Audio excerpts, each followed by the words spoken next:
Assalamualaikum warahmatullahi taala wabarakatuh.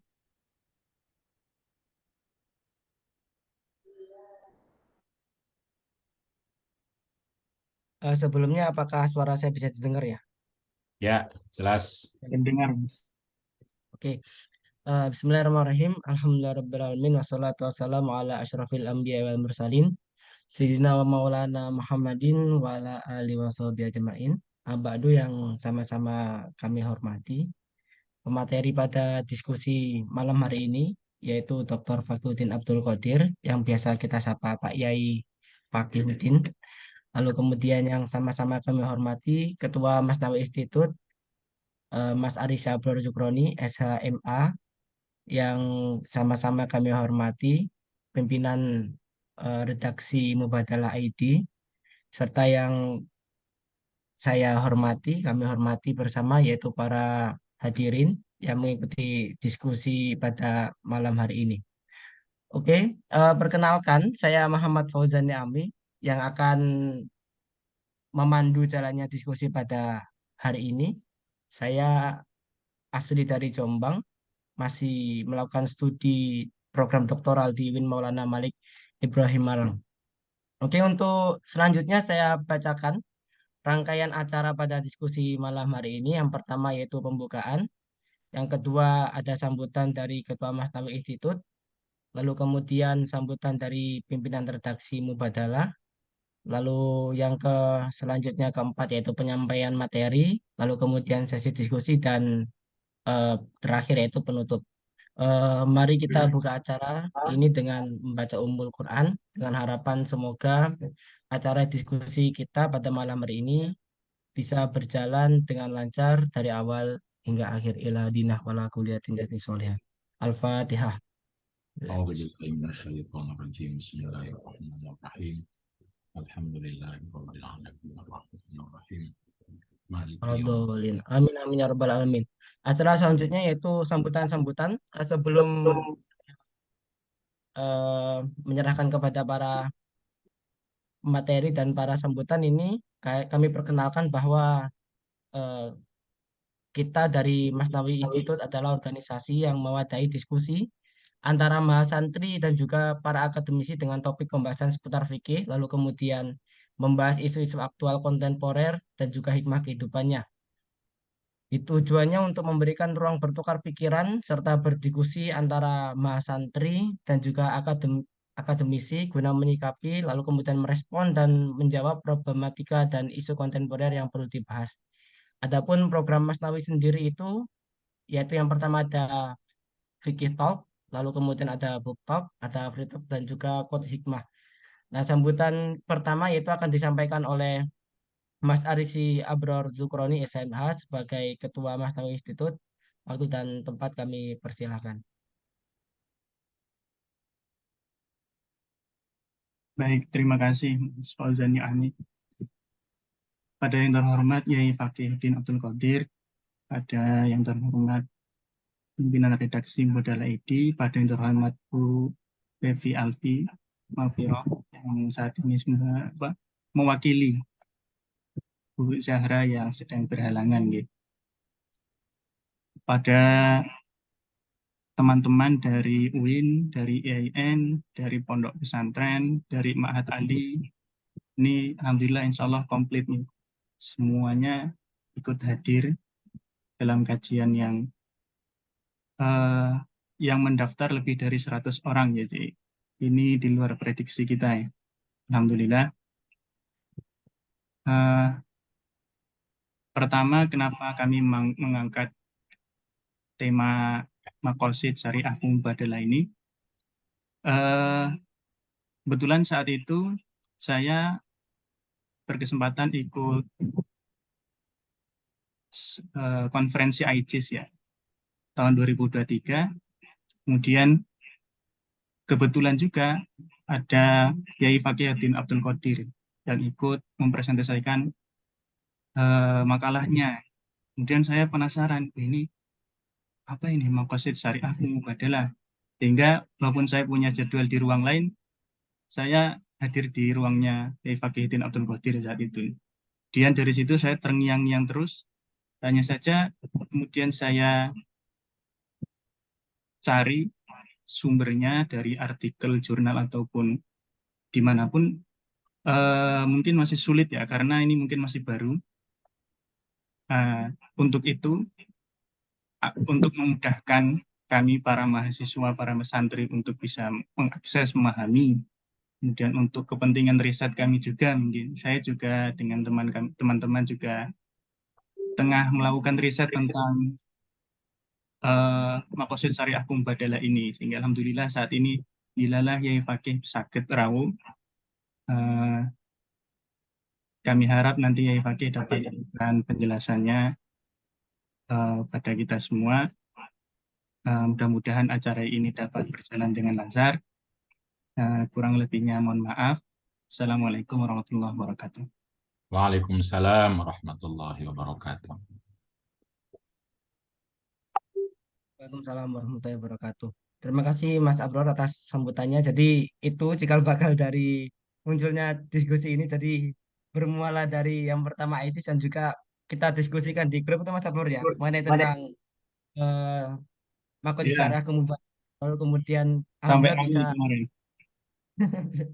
ya terimplementasikan pada diskusi pada kesempatan hari ini.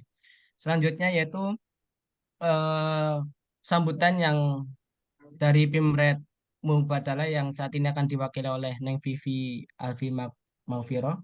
Assalamualaikum Neng, apakah sudah hadir di ruang Zoom? Ya, sudah. Sudah terdengar Yang suaranya? Ya, terdengar Neng. Waktu ya. dan tempat kami Oke. persilakan Neng. Ya. Bismillahirrahmanirrahim. Assalamualaikum warahmatullahi wabarakatuh. Assalamualaikum warahmatullahi Ya, terima kasih Mas Fauzan Ni'ami yang sudah memberikan kesempatannya kepada saya. Sini sebenarnya saya mewakili dari Mbak Zara Amin selaku Pemret Mubadalah ID. Sebelumnya saya mengucapkan terima kasih kepada Mas Nawi Isnitus karena sudah mengajak kami ya Mubadalah ID berkolaborasi untuk mengadakan diskusi pada malam hari ini. Mungkin saya juga nggak akan berbicara banyak gitu, karena malam ini tentu saja pematerinya adalah guru kami, gitu, penasihat kami, jadi nanti semuanya akan dikupas tuntas oleh beliau. Tapi for your information gitu, hanya untuk informasi saja, mungkin barangkali di ruangan ini ada teman-teman yang belum kenal dengan Mubadalah gitu, Mubadalah terutama mubadalah.id.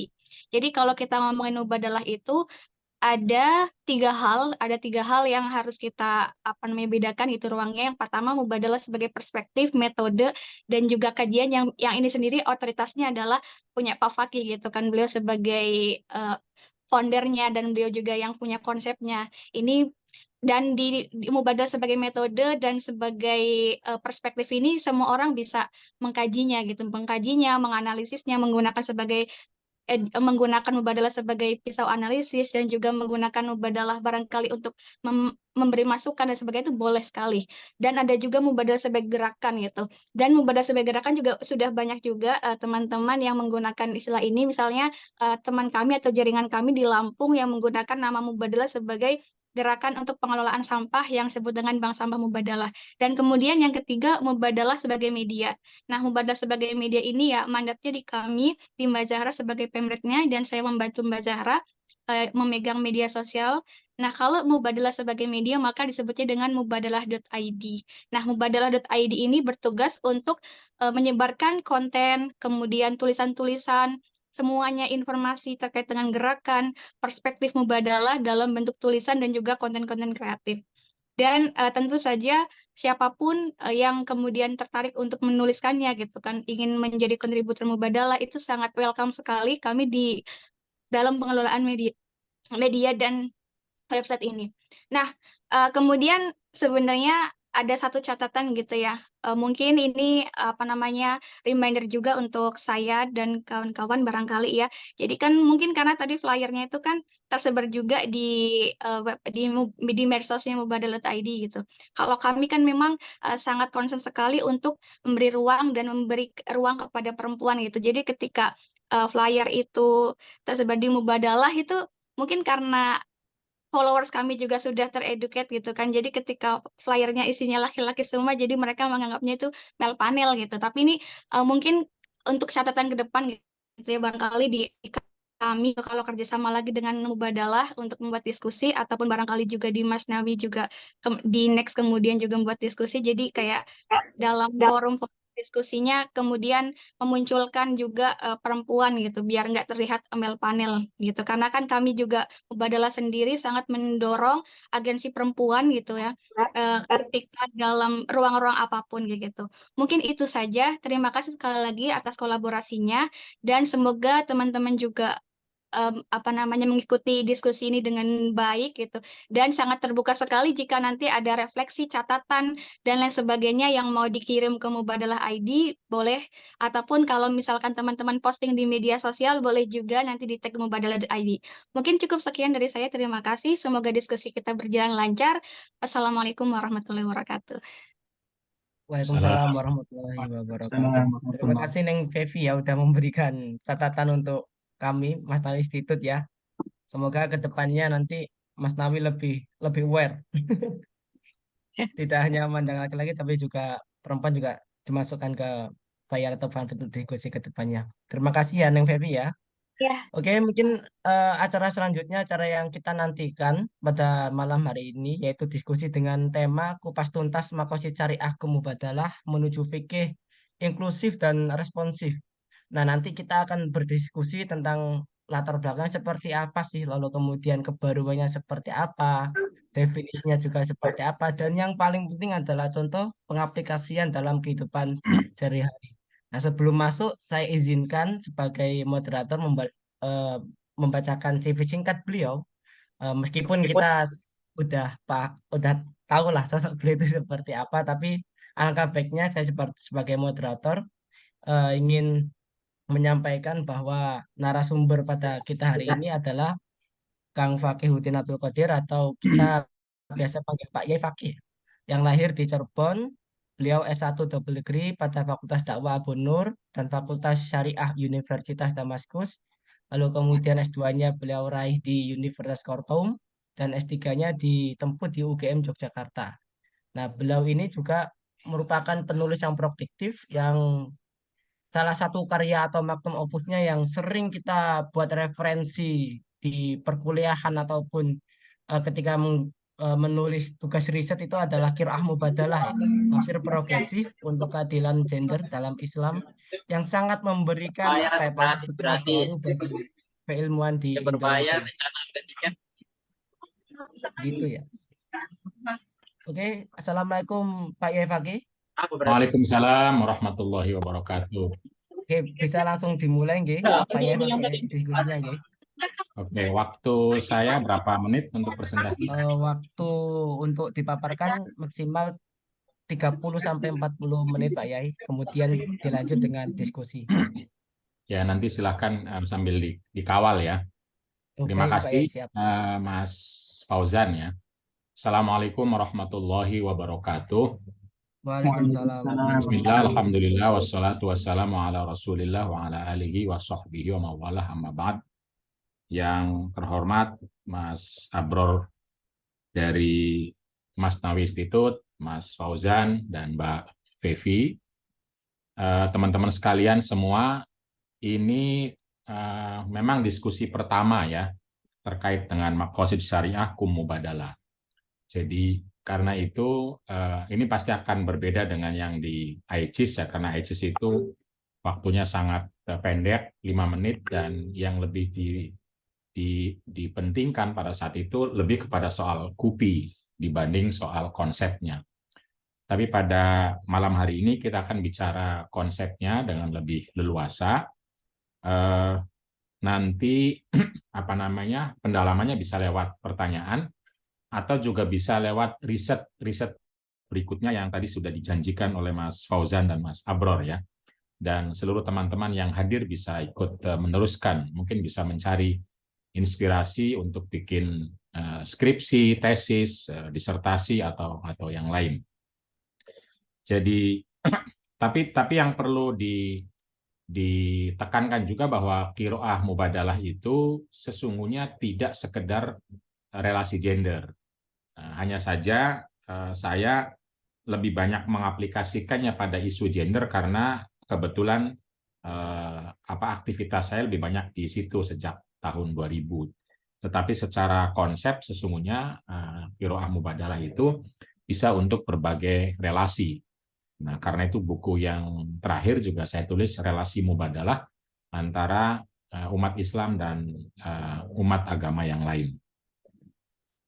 Teman-teman sekalian, apa namanya, konsep maqasidus syariah mubadalah ini berangkat dari modal dasar yang dimiliki oleh apa namanya, khazanah Islam atau ajaran-ajaran Islam yang kita sama-sama tahu, sama-sama sadar. Ini ada yang mengganggu sepertinya ini, ikut coret-coret. Modal dasar yaitu visi Islam rahmatan lil alamin. Ini tentu sangat terkenal ya, salah satu ayat yang menjadi mainstream dan populer menjadi dasar adalah wa ma arsalnaka illa rahmatan lil alamin. Nah, sehingga dengan modal dasar ini secara filosofis diharapkan nanti seluruh ajaran, seluruh hukum, seluruh narasi, seluruh apalagi implementasi dari keislaman itu membawa pada rahmatan lil alamin. Yang kedua adalah misi akhlakul karimah. Ini juga sangat apa namanya, terkenal di berbagai narasi, di berbagai kaidah, di berbagai apalagi ya tradisi tentang innama bu'istu liutammima makarimal akhlak, wa innaka la'ala khuluqin azim, dan banyak sekali yang intinya bahwa misi utama kenabian Nabi Agung kita Muhammad SAW adalah terkait dengan mewujudkan akhlakul karimah. Dan akhlakul karimah tentu soal relasi yang baik dan menguatkan baik dalam keluarga maupun publik lebih luas. Dan banyak kaidah diantaranya jalbul masolih wa darul mafasid, tentang pentingnya mewujudkan kebaikan, kemaslahatan, kesejahteraan, dan menghapus atau mengurangi hal-hal sebaliknya. Kita juga punya doa sapu jagat tentang Rabbana atina fid dunya hasanah wa fil akhirati hasanah, dan tentu saja apa namanya, konsep-konsep kunci dalam Islam yang ujungnya terkait dengan ma'ruf atau kebaikan, kesalehan, apalagi ya, keadilan, kullu ma'rufin shadaqah. Nah, ini modal dasar ini harus menjadi kesadaran utama dalam membicarakan apa namanya, konsep-konsep implementasi dari Islam itu sendiri, termasuk dalam hal ini adalah maqasidus syariah. Jadi turunan dari sini menurut maqasidus syariah itu. Tetapi tentu saja kita menghadapi berbagai problem, tantangan, mungkin kekurangan, mungkin masalah, mungkin baik terkait narasi maupun terkait implementasi. Jadi pada ruang-ruang individu misalnya, ya kita menemukan apa namanya, bagaimana orang-orang mudah menyalahkan diri, tidak mengapresiasi, apalagi kalau dia menjadi perempuan gitu. Mungkin dia akan lebih sering menganggap dirinya sebagai mengganggu orang lain, sebagai fitnah gitu, sebagai mungkin mendatangkan masalah dan lain-lain. Ini di ruang individu juga, ketika lagi menstruasi merasa kotor, merasa apa namanya, tidak layak, dan lain-lain. Nah, ini apa namanya, tentu ada pertanyaan-pertanyaan eksistensial terkait dengan kerahmatannya di mana, kemaslahatannya di mana. Begitupun dalam ranah keluarga dan domestik yang kalau kita lihat baca hukum-hukum keluarga misalnya, itu lebih berat memberikan ruang lebih banyak kepada laki-laki dibanding kepada perempuan. Begitupun ranah-ranah sosial publik, ya paling tidak secara narasi itu apa namanya, lebih memberikan ruang yang nyaman, yang baik, yang menguatkan itu kepada laki-laki dibanding kepada perempuan misalnya. Bahkan ketika perempuan pada akhirnya berkiprah sekalipun, jadi kiprah perempuan di ruang publik itu masih banyak yang menyalahkan, merendahkan, bahkan membuatnya dia boleh diancam dengan kekerasan. Karena salahnya perempuan katanya keluar malam, salahnya perempuan dia bekerja, salahnya perempuan, sehingga boleh apa namanya, dijadikan korban kekerasan gitu loh.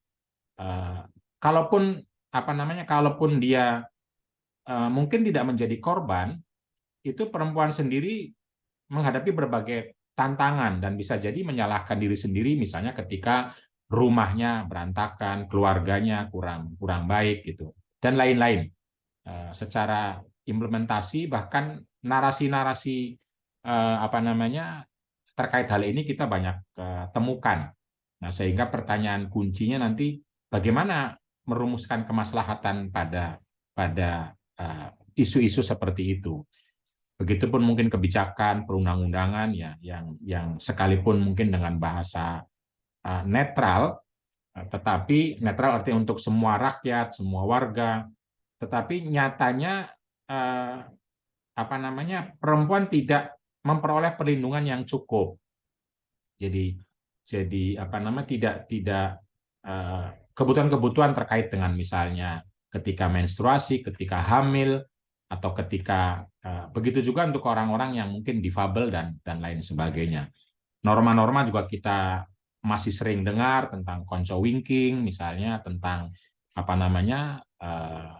kadang-kadang normanya baik secara bahasa, tapi justru digunakan untuk merendahkan. Istilah perempuan tiang negara misalnya digunakan untuk menyalahkan perempuan. Begitupun perempuan sebagai sekolah pertama itu juga, atau ibu sebagai sekolah pertama itu justru digunakan untuk merumahkan perempuan atau menyalahkan ketika ada anak-anak yang kurang terdidik. Perempuan salah tapi laki-laki tidak disalahkan, padahal anak itu punya kedua belah pihak. Ini contoh-contoh narasi dan implementasi yang bisa jadi menjadi pertanyaan bagi orang-orang yang berpikir bahwa seharusnya Islam rahmatan lil alamin dong, tidak hanya lirijal misalnya, tapi lil alamin dalam konteks ini laki dan perempuan. Karena itu bagaimana menarasikan yang sesuai dengan hal di atas. Nah, karena itu kita juga akan menemukan problem dan tantangan itu pada peta fikih dan usul fikih yang sesungguhnya misalnya fikih itu sangat plural pandangan-pandangannya, artinya banyak menyediakan berbagai pandangan yang mungkin bisa menguatkan relasi yang lebih baik, tetapi prakteknya kita memilihnya lebih kepada hitam putih, mana yang kemudian lebih menguatkan pengalaman-pengalaman laki-laki. Nanti kita akan lihat contohnya salah satu ya. Nah, padahal secara metodologi sesungguhnya kita punya potensi yang harusnya menguatkan kedua belah pihak. Qiyas misalnya kan bukan hanya untuk laki-laki. Istihsan juga bukan hanya untuk laki-laki. Istislah juga bukan hanya untuk laki-laki. Tetapi isu-isu rukhsah misalnya itu lebih banyak untuk pengalaman laki-laki, tapi rukhsah untuk pengalaman perempuan itu kita jarang temukan dalam diskusi fikihnya. Maqasid syariah juga sekalipun ungkapannya netral, artinya netral itu harusnya untuk laki perempuan, misalnya hifdzuddin, hifdzun nasl, hifdzul aql, tapi praktek dan narasinya seringkali hifdzul aql itu ya misalnya untuk akalnya laki-laki, pengalamannya laki-laki, gitu. Perempuan dianggapnya emosional, tidak perlu belajar tinggi-tinggi, tidak perlu praktek ilmunya tinggi-tinggi, cukup di rumah saja, cukup, dan lain-lain ya. Itu yang karena itu, begitupun isu hukum keluarga ya, walaupun kita mendengar reformasi hukum keluarga, tapi banyak catatan para akademisi, misalnya Mas Khairuddin Nasution dari Yogyakarta dan lainnya, itu menganggap ya masih parsial, eklektik, dan atomistik, artinya hanya sekedar menaikkan usia, misalnya usia nikah, membatasi poligami misalnya, memastikan ada hak-hak mut'ah dan lain-lain. Tetapi dia tidak masuk dalam konsepsi maqasidus syariah yang lebih mengakar gitu masalahnya. Masalah relasi misalnya. Apalagi di isu-isu perempuan tentu saja ya, tentu saja. Nah, karena itulah kemudian kita perlu ada terobosan-terobosan metodologi yang memungkinkan lebih komprehensif, tidak hanya menyasar satu isu tidak secara komprehensif ya, misalnya cuma sekedar isu usia misalnya, isu usia.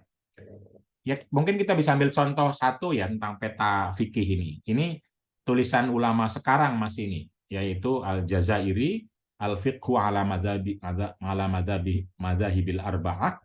Bisa kita lihat ketika mendefinisikan nikah itu betul-betul tidak berangkat dari pengalaman perempuan. Ini hanya pengalaman laki-laki. Bahkan nikah itu ya hampir hukum keluarga itu kalau kita lihat untuk laki-laki semua itu, saksi laki-laki, yang akad laki-laki. Jadi akadnya itu nikah itu laki dengan laki-laki akadnya. Sehingga perempuan kesannya menjadi sesuatu yang ditukarkan gitu kesannya, walaupun mungkin banyak pandangan yang tidak demikian ya. Nah, ini contoh akad nikah yang dirumuskan oleh Al-Jazairi dari seluruh madhab. Wa qad ikhtalafat fihi ibaratul fuqaha'i walakinnaha kulluha tarji'u ila ma'nan wahidin. Bahwa para ulama fikih itu berbeda pendapat terkait dengan definisi nikah, tetapi semuanya itu mengerucut pada satu definisi. Anak dan nikahi wada'ahu syari'u, bahwa akad nikah itu ditentukan oleh syariat liyatarotaba alaihi, agar supaya berkonsekuensi setelah akad itu. Konsekuensinya apa atau hasilnya apa? Intifa'u az-zauji bibud az-zaujati. Seorang laki-laki yang menjadi suami dapat mengambil manfaat dari vaginanya perempuan, wasairi badaniyah, dan seluruh tubuhnya. Lihat, jadi laki-laki mendapatkan manfaat atau mengambil manfaat dari vaginanya perempuan dan seluruh badannya. Min haitsu taladzuzi, untuk menikmati. Fazauju, maka suami, yamliku, memiliki, bi'aqdin nikahi, dengan akad nikah, memiliki apa? Hadzal intifa', mengambil manfaat ini. Wa yahtassu bihi, dan dia secara khusus memilikinya. Perempuan nggak masuk tuh, nggak didefinisikan. Nggak menjadi subjek definisi.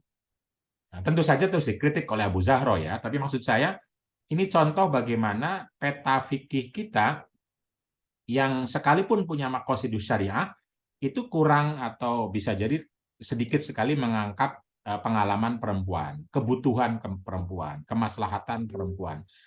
Nah, dari definisi ini maka akan lahir nanti seluruh rangkaian hukum fikih itu yang menempatkan perempuan sebagai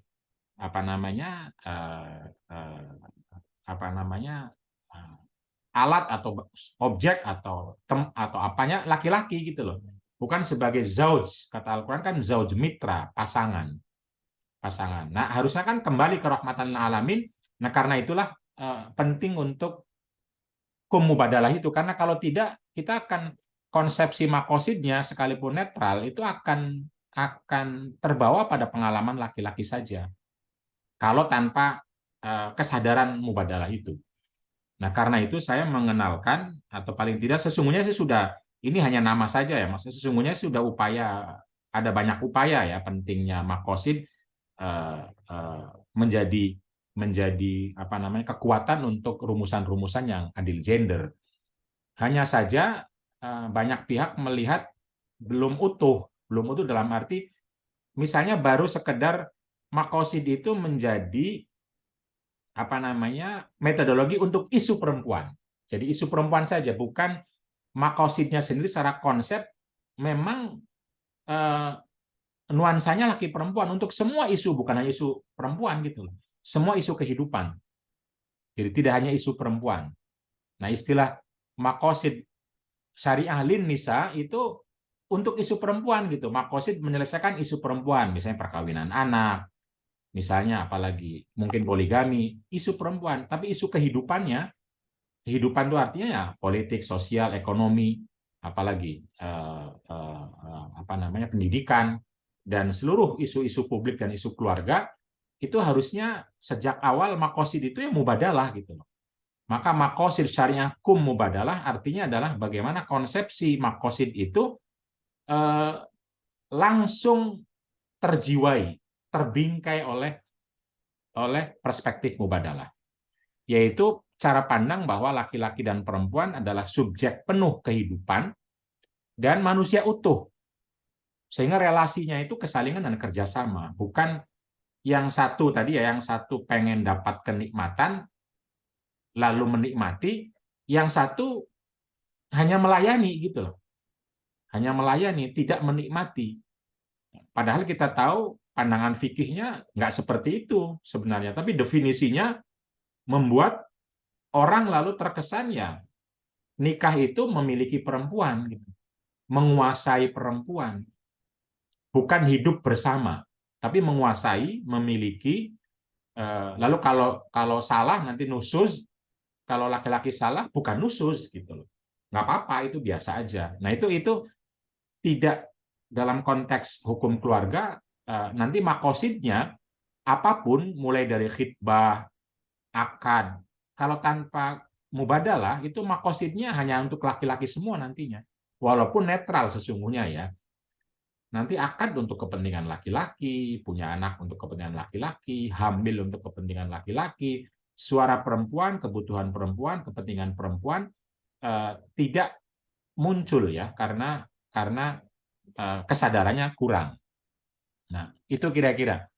Nah, karena itu ya mungkin kalau mau lebih, saya nggak tahu waktunya, ini kan terbatas ya, mungkin bicara makosidnya tidak perlu terlalu dalam. Di mana makosid artinya tujuan, definisinya juga sudah banyak sekali yang membicarakan, diantaranya Al-Khodimi dalam Maqasidus Syariah Asaruha wa Amsilatuha, itu ya soal tujuan syariat baik umum maupun khusus yang mengarah pada ketaatan kepada Allah dan kebaikan manusia di dunia dan akhirat. Tentu saja secara sejarah di sana banyak sekali pembicaraan, paling tidak kalau mau diungkapkan secara sederhana itu ada konsepsi yang tertutup. Tertutup itu artinya makosid itu ya cuma itu saja, tidak berkembang. Misalnya Imam Ghazali mengatakan al-kulliyatul khams, terkenal nih, hifdzul din, hifdzul nafas, hifdzul akal, hifdzul mal, hifdzul nasl.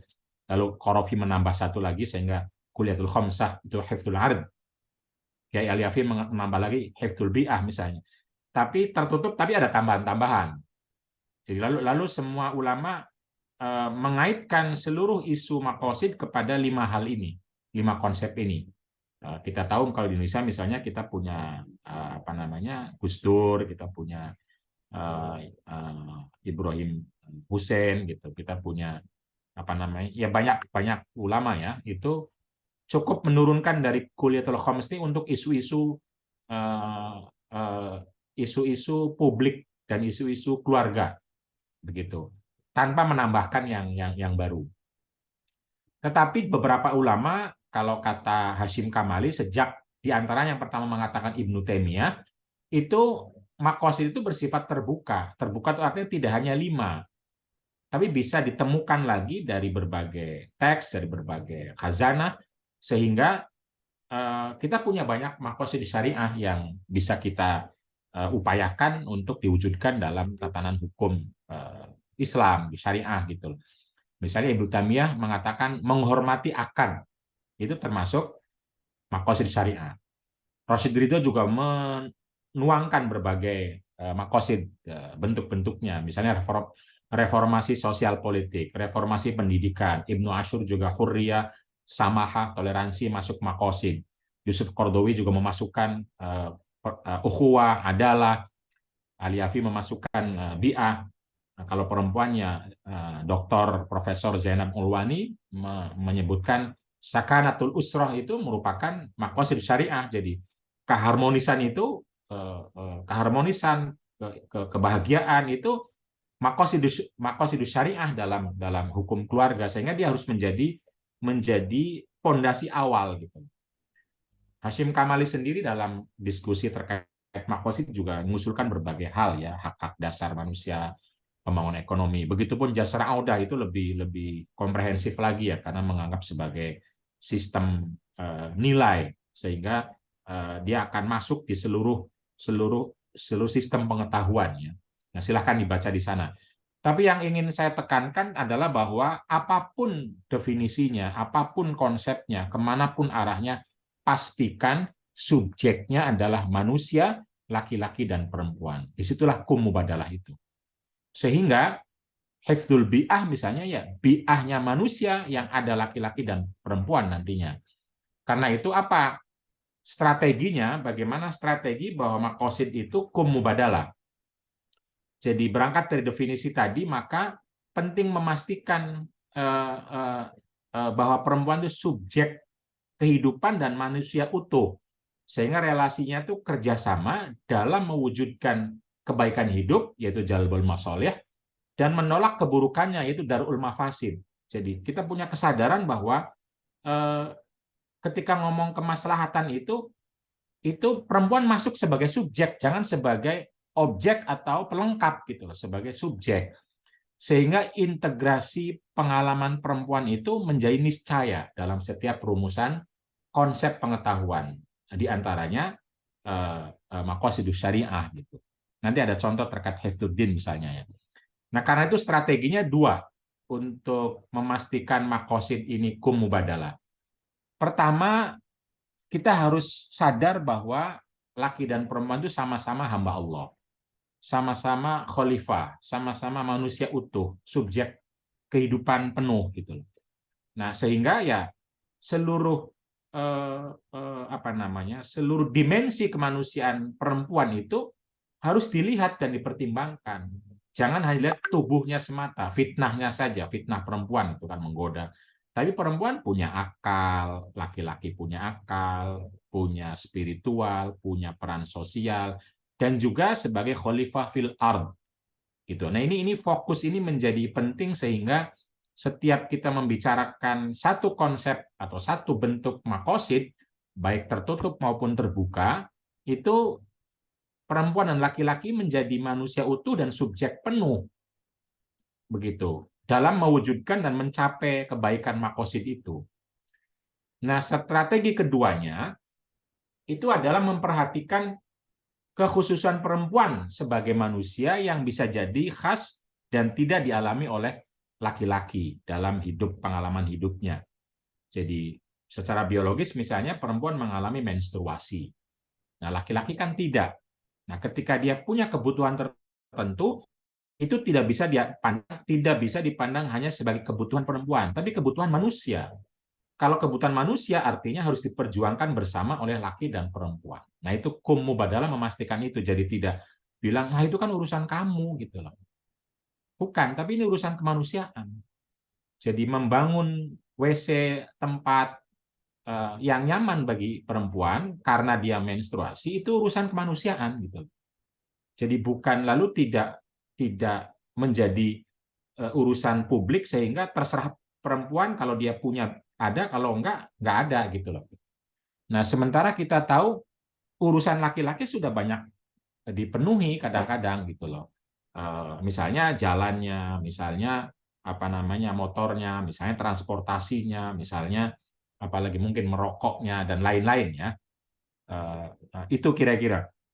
Jadi ada strategi melihat kebutuhan bersama sebagai manusia utuh dan subjek penuh dan khalifah fil ard, pada saat yang sama juga memperhatikan perbedaan terutama nanti sosial ketika perempuan mengalami stereotip, marginalisasi, beban ganda dan ketidakadilan dan kekerasan itu juga harus diperhatikan agar maqasid itu menyasar ke sana, menyasar perbedaan-perbedaan biologis dan sosial perempuan itu. Nah, misalnya contoh ya dengan strategi maqasid syariah kum mubadalah ini, ketika kita mendefinisikan hifdzun nafas misalnya, maka kita harus memastikan ketika kita bilang bahwa jiwa manusia itu perlu dilindungi, perlu dikembangkan, perlu dipastikan, misalnya dengan makan bergizi atau kesehatan yang prima, maka kita harus sadar bahwa laki dan perempuan keduanya menjadi subjek untuk melakukan dan mewujudkan serta menerima perlindungan tersebut. Nah, ini strategi pertama. Jadi kita pakai data pilah misalnya. Berapa banyak yang terlindungi, laki berapa banyak perempuan. Jangan sampai BLT-nya lebih banyak menyasar ke laki-laki. Perempuannya tidak atau kurang misalnya. Dalam konteks makan bergizi. Dalam konteks berkeluarga misalnya, jangan sampai suami terus mendapatkan, ayah terus mendapatkan makan bergizi, sementara perempuannya nanti Nah, ini sebagai manusia ya. Ini strategi pertama. Nah, strategi keduanya adalah memastikan bisa jadi perempuan pada saat menstruasi perlu ruang khusus, perlu makanan khusus, perlu suasana khusus. Nah, itu strategi kedua demi melindungi nafas jiwa manusia tadi gitu. Nah, begitupun nanti ketika hamil misalnya, ketika menyusui misalnya, itu kan perlu kebutuhan khusus. Jadi nanti akan berbeda. Hal yang sama bisa jadi dialami oleh laki-laki, tidak berarti harus perempuan terus. Misalnya ketika laki-laki itu secara fisik, biologis berarti lemah karena penyakit tertentu, usia tertentu, atau perbedaan hormon tertentu gitu loh. Itu juga sama nantinya ya. Jadi mubadalah tidak hanya untuk perempuan, tapi untuk memastikan kedua belah pihak itu menjadi pelaku sekaligus penerima kebaikan, dan juga tidak boleh menjadi pelaku sekaligus tidak boleh menjadi korban dari keburukan. Hanya saja kesadarannya selalu ada dan dibawa. Karena kalau netral terus, itu laki-laki pengalamannya. Ya misalnya isu-isu kalau kita, seperti yang saya bilang ya, hukum Islam itu kalau bicara tentang perempuan, itu biasanya hanya faktor fitnah saja. Jadi kalau fitnahnya pasti haram. Fitnahnya mungkin ya mungkin tidak, makruh. Kalau tidak menimbulkan fitnah, baru boleh. Itu hukum tentang perempuan bekerja, hukum perempuan menjadi mubaligh, hukum perempuan naik motor, hukum perempuan apalagi ya. Ya semua itu hanya fitnah yang dibayangkan. Padahal fitnah itu konsepsinya laki-laki. Walaupun dibilang fitnah publik, fitnah masyarakat, tapi konsepsinya laki-laki. Sementara kebutuhan perempuan untuk sehat, untuk kuat secara ekonomi, terlindungi secara sosial, itu nggak masuk dalam definisi makosid atau syariah karena kita hanya kebawa fitnah itu. Nah karena itu hukum mubadalah menjadi penting diungkapkan agar sadar bagaimana strategi makosid itu menyasar laki dan perempuan sebagai subjek kehidupan yang utuh dan sebagai manusia yang penuh ya. Nah, begitupun misalnya hifdzuddin. Ini juga kalau hifdzuddin artinya ibadah, tapi juga masih banyak arti lain di sana ya, apalagi kalau dikembangkan oleh Jasr Audah, itu soal perlindungan hak keyakinan agama apapun misalnya. Kalau ini konteksnya misalnya ibadah, maka bagaimana kita memastikan laki dan perempuan itu punya ruang. Masjid misalnya tidak hanya bisa nyaman untuk laki-laki, kalau masjid itu betul-betul menjadi tempat ibadah manusia gitu loh. Tidak hanya nyaman untuk laki-laki, tapi juga nyaman untuk perempuan itu bagaimana? WC-nya, tempatnya, sajadahnya, mukenahnya gitu loh. Nah, itu strategi pertama. Strategi keduanya memastikan jika ada kebutuhan yang berbeda. Bahkan juga ketika mengalami reproduksi, jangan dipandang sebagai kurang agama gitu. Lalu perempuan disalahkan karena tidak sholat ketika menstruasi. Padahal tidak sholatnya perempuan ketika menstruasi itu perintah agama. Kok melakukan perintah agama, kok disalahkan, dianggap kurang agama. Nah ini kan makosid syariah tidak jadi tumpul untuk isu-isu perempuan gitu loh. Nah, agar tidak tumpul maka perlu kesadaran hukum mubadalah itu. Kalau mau lebih luas praktek dan contoh-contohnya itu ada di musyawarah keagamaan KUPI ya misalnya, di mana secara umum itu kan strukturnya panjang kalau ceritalah, tapi paling tidak ada 3 poin yang bisa diceritakan di sini. Ketika tasawur maka KUPI akan melihat persoalan yang dialami, lalu dampaknya seperti apa, dengan fokus pada tujuan utama hukum Islam. Artinya, kebaikan apa yang diperoleh seseorang dan keburukan apa yang dialami seorang ketika mengalami sesuatu yang dipertanyakan itu. KUPI tahun 2017 itu ada 3 isu perkawinan anak, isu kekerasan seksual, dan isu kerusakan alam. Nah, isu itu lalu dilihat apa dampak buruknya, apa dampak baiknya ketika melakukan tasawur itu, sehingga akhirnya kelihatan di mana makosidnya. Begitu sudah kelihatan, nah ketika menurunkan ayat, hadis, aqwal ulama, dan ini perbedaan atau penegasan keunikan KUPI. KUPI meletakkan konstitusi sebagai rujukan fatwa, tidak hanya Quran, hadis, ijma, qiyas itu ya. Jadi lalu semua teks ini sudah dibunyikan dalam kerangka makosid yang terbuka tadi. Jadi ayatnya tidak hanya disebutkan ayat, tapi disebutkan ayat ini menjadi rujukan apa. Misalnya tentang perlunya melindungi jiwa perempuan, perlunya melindungi martabat manusia misalnya, perlunya tidak merusak alam, itu langsung disebutkan. Begitupun hadis-hadis, begitupun aqwal ulama, sehingga akan memudahkan bagaimana nanti melakukan langkah ketiga, itu istidlal. Istidlalnya itu.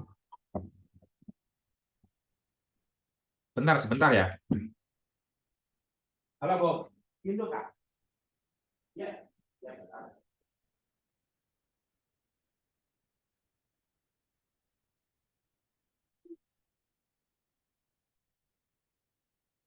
Sorry, ada tamu. Jadi, dari praktek metodologis ini, kita akan melihat bagaimana maqasid syariah itu dibunyikan secara lebih jelas oleh fatwa KUPI, sehingga seluruh pembahasan itu muaranya maqasid syariah, dan pembahasannya tentu saja mubadalah, karena mubadalah menjadi bagian dari trilogi KUPI. Jadi mungkin kalau ini nggak ada contohnya ya, di mana contohnya? Perasaan saya udah tulis contohnya. Mungkin bisa, kok nggak ada sih? Oke, saya akan cerita saja. Ada salah satu contoh misalnya untuk isu perkawinan usia anak, bedanya KUPI dan non KUPI kira-kira. Kalau perkawinan usia anak itu dibahas oleh fatwa-fatwa lain itu hanya melihat boleh nggak membatasi gitu. Apa hukum membatasi usia anak? Apa hukum menaikkan menaikkan usia anak dalam menikah? Cuma di situ perdebatannya, boleh tidak, dalilnya apa. Nah, kalau KUPI itu membahasnya bukan boleh tidaknya.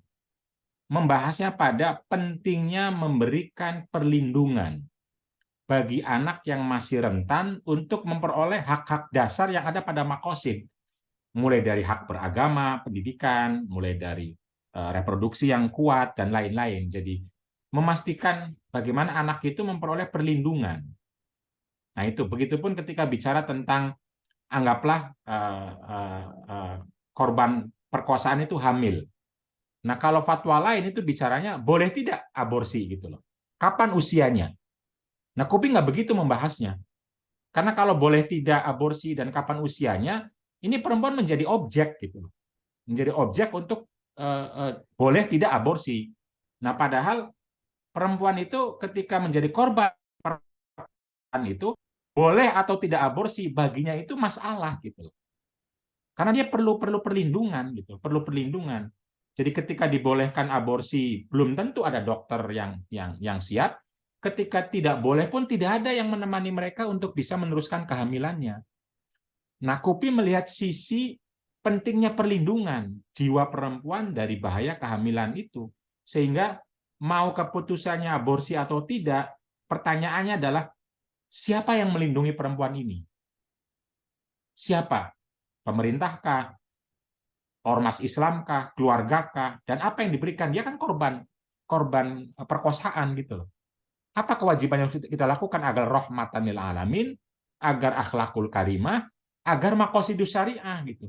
Jadi tidak pembahasannya pada usia berapa aborsi, boleh tidak aborsi, bukan, tapi apa yang harus kita lakukan pada perempuan yang menjadi korban kekerasan, terutama ketika hamil.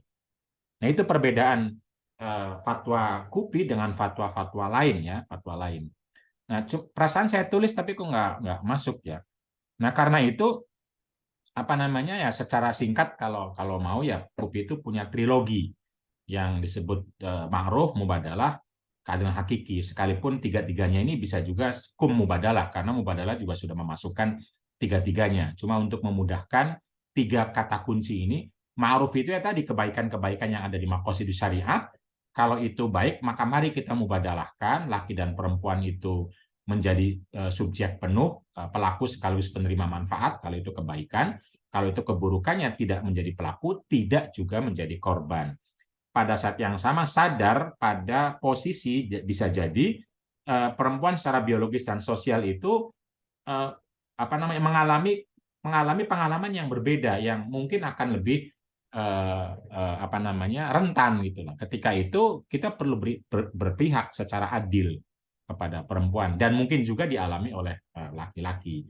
Nah, sehingga nanti kalau bicara pada isu-isu ruang individu dalam konteks kumubadalah itu, nanti makosid itu ketika kita punya isu atau punya ajaran tentang pentingnya bersyukur, pentingnya mengapresiasi, itu juga termasuk mengapresiasi diri, bersyukur kepada diri, mengenali diri, mendidik diri, muhasabah itu.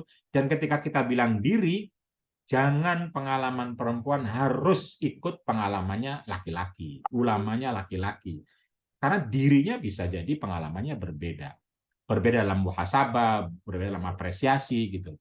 Nah, kumubadalah memastikan nanti konsep-konsep diri itu harus melihat diri laki-laki dan juga diri perempuan yang ada sisi samanya, ada sisi berbedanya. Begitupun isu-isu ranah keluarga, kalau sudah kumubadalah, maka nanti konsep definisi pernikahan, konsep perwalian, konsep khitbah, konsep saksi, konsep hadona, tarbiyah, nafaqah, khidmah, peran rumah tangga, dan lain-lain itu dia menjadi konsep yang memanggil laki dan perempuan untuk bisa sama-sama bekerja sama dan kesalingan. Begitupun isu sosial ya, lebih luas lagi. Bekerja, politik, pendidikan, khidmah, bela negara, dan lain-lain.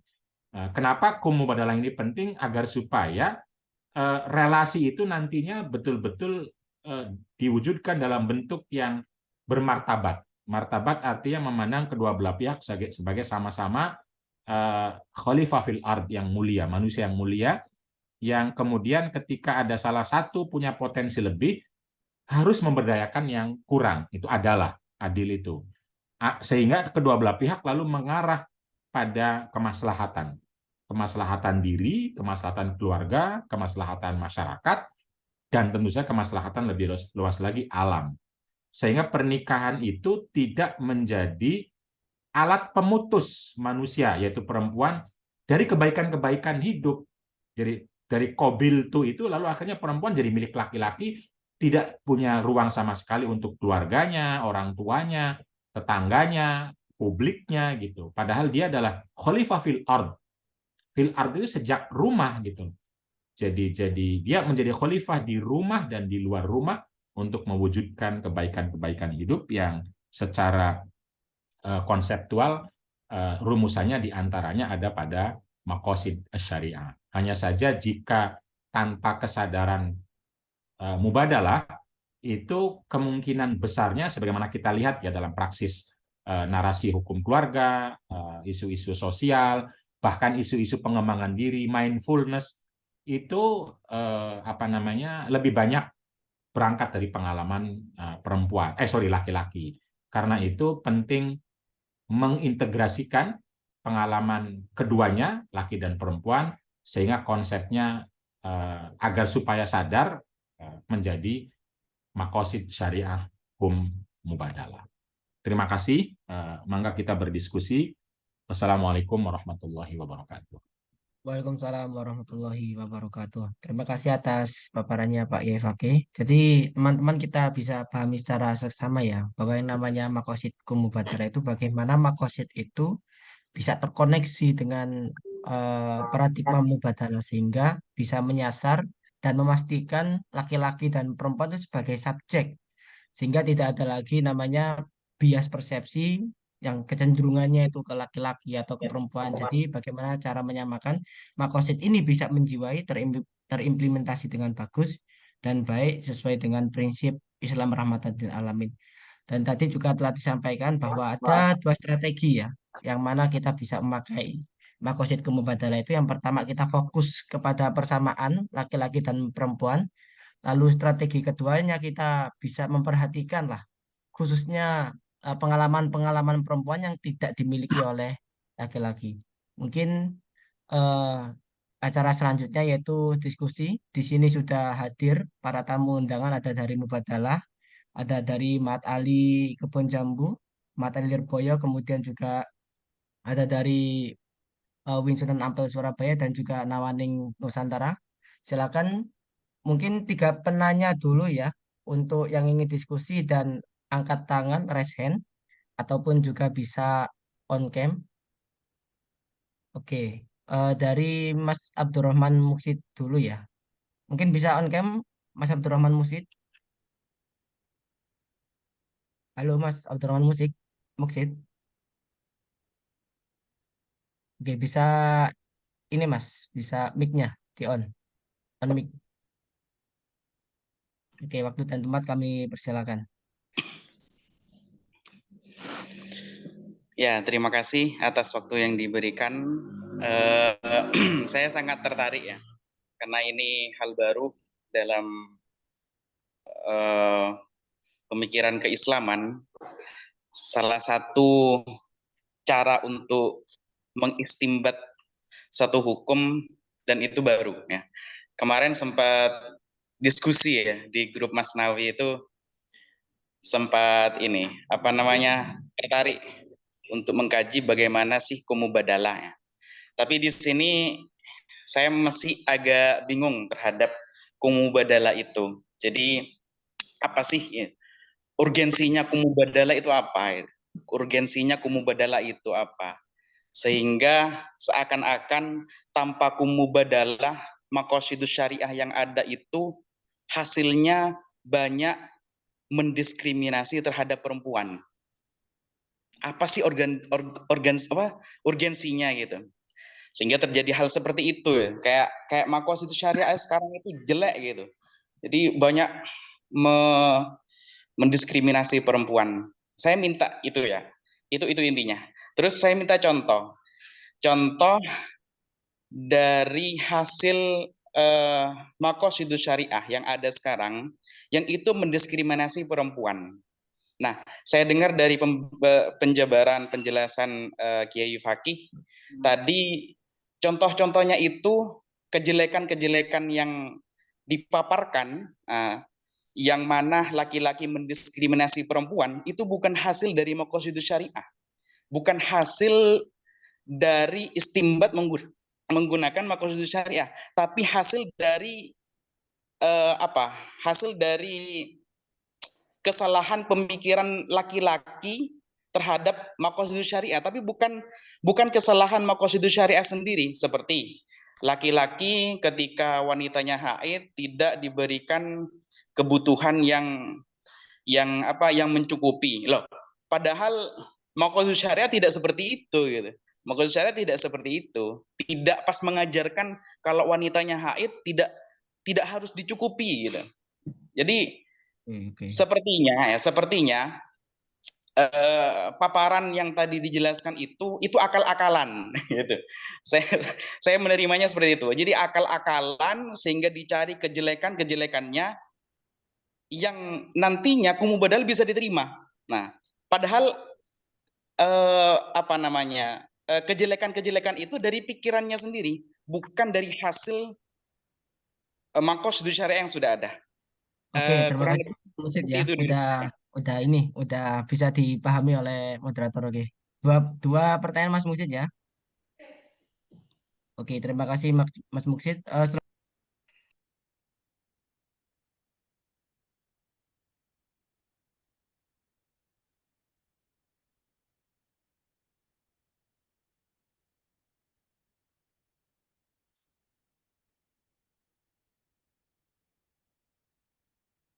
Baiknya Mas. Oh iya, saya mati ternyata.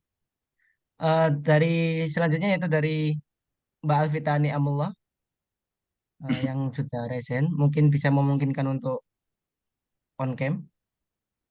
Halo Mbak Alvita. Baik, terima kasih Mas. Apa suara saya kedengaran? Terdengaran jelas. Jika memungkinkan on cam bisa on cam Mbak Alvita. Iya, saya takutnya jaringan saya buruk nih Mas, cuma 2 balok aja soalnya.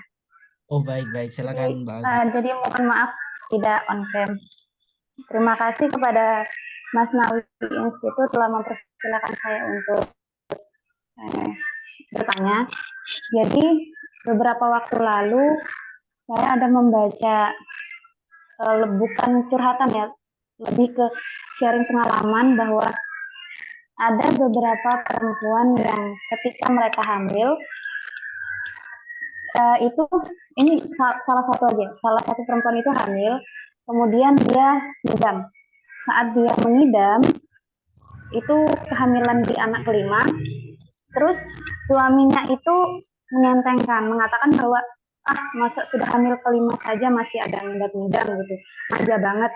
Ternyata tanpa disadari itu menimbulkan gejolak kejiwaan, di mana setelah istrinya itu melahirkan, dia tidak mau sama sekali menyentuh anaknya, dan setelah diperiksakan ternyata istrinya ini mengalami baby blues karena dampak dari perasaan yang diremehkan saat dia mengandung. Itu untuk contoh pertama. Yang kedua, ada pula kisah perempuan yang melahirkan ketika dia pembukaannya itu belum mencapai batas, sedangkan si perempuan ini sudah seharian penuh mengalami kontraksi ya, tapi belum sampai pembukaan. Nah, sebenarnya sama dokter itu disuruh operasi sesar, tapi orang tuanya si perempuan ini ngotot untuk menunggu supaya siapa tahu bisa lahiran normal. Sedangkan sebenarnya kalau suaminya sendiri sudah kasihan terhadap istrinya. Nah, akhirnya karena tidak ada kemajuan pembukaan, mau tidak mau akhirnya dilakukan operasi sesar itu. Nah, ternyata dampaknya setelah dia operasi sesar, perempuan ini langsung tatapannya kosong, sudah kayak nggak ada gairah hidup, dan saat dideketin bayinya, dia sudah nggak mau lagi gitu. Ketika didekatkan, dicoba deketin sama suaminya untuk menyusui, istrinya tuh bilang, buang aja anaknya. Nah, itu berlangsung selama beberapa bulan. Orang tuanya masih menganggap, mungkin diguna-guna, disantet dan sebagainya. Akhirnya diruqyah sembarang macam itu ternyata tidak berhasil. Padahal sama suaminya ini sudah diminta untuk dibawa ke dokter kejiwaan, tapi orang tuanya karena masih pemikirannya kolot ya, sehingga merasa bahwa anaknya ini digudang-gudang. Akhirnya sampai kondisinya kritis, baru orang tuanya ini mau untuk dipanggilkan dokter kejiwaan. Ternyata setelah diperiksa, tidak lama kemudian istrinya tadi menghembuskan nafas terakhir karena ternyata istrinya itu sudah mengalami pecah pembuluh otak sejak pasca melahirkan itu. Nah, jadi kata dokternya, kenapa baru sekarang dibawa berobat? Ini sebenarnya sudah terjadi sejak dia pasca melahirkan itu. Jadi traumanya itu sejak melahirkan, ditambah dengan pecah pembuluh di otaknya, lalu dengan kolotnya pemikiran orang tuanya.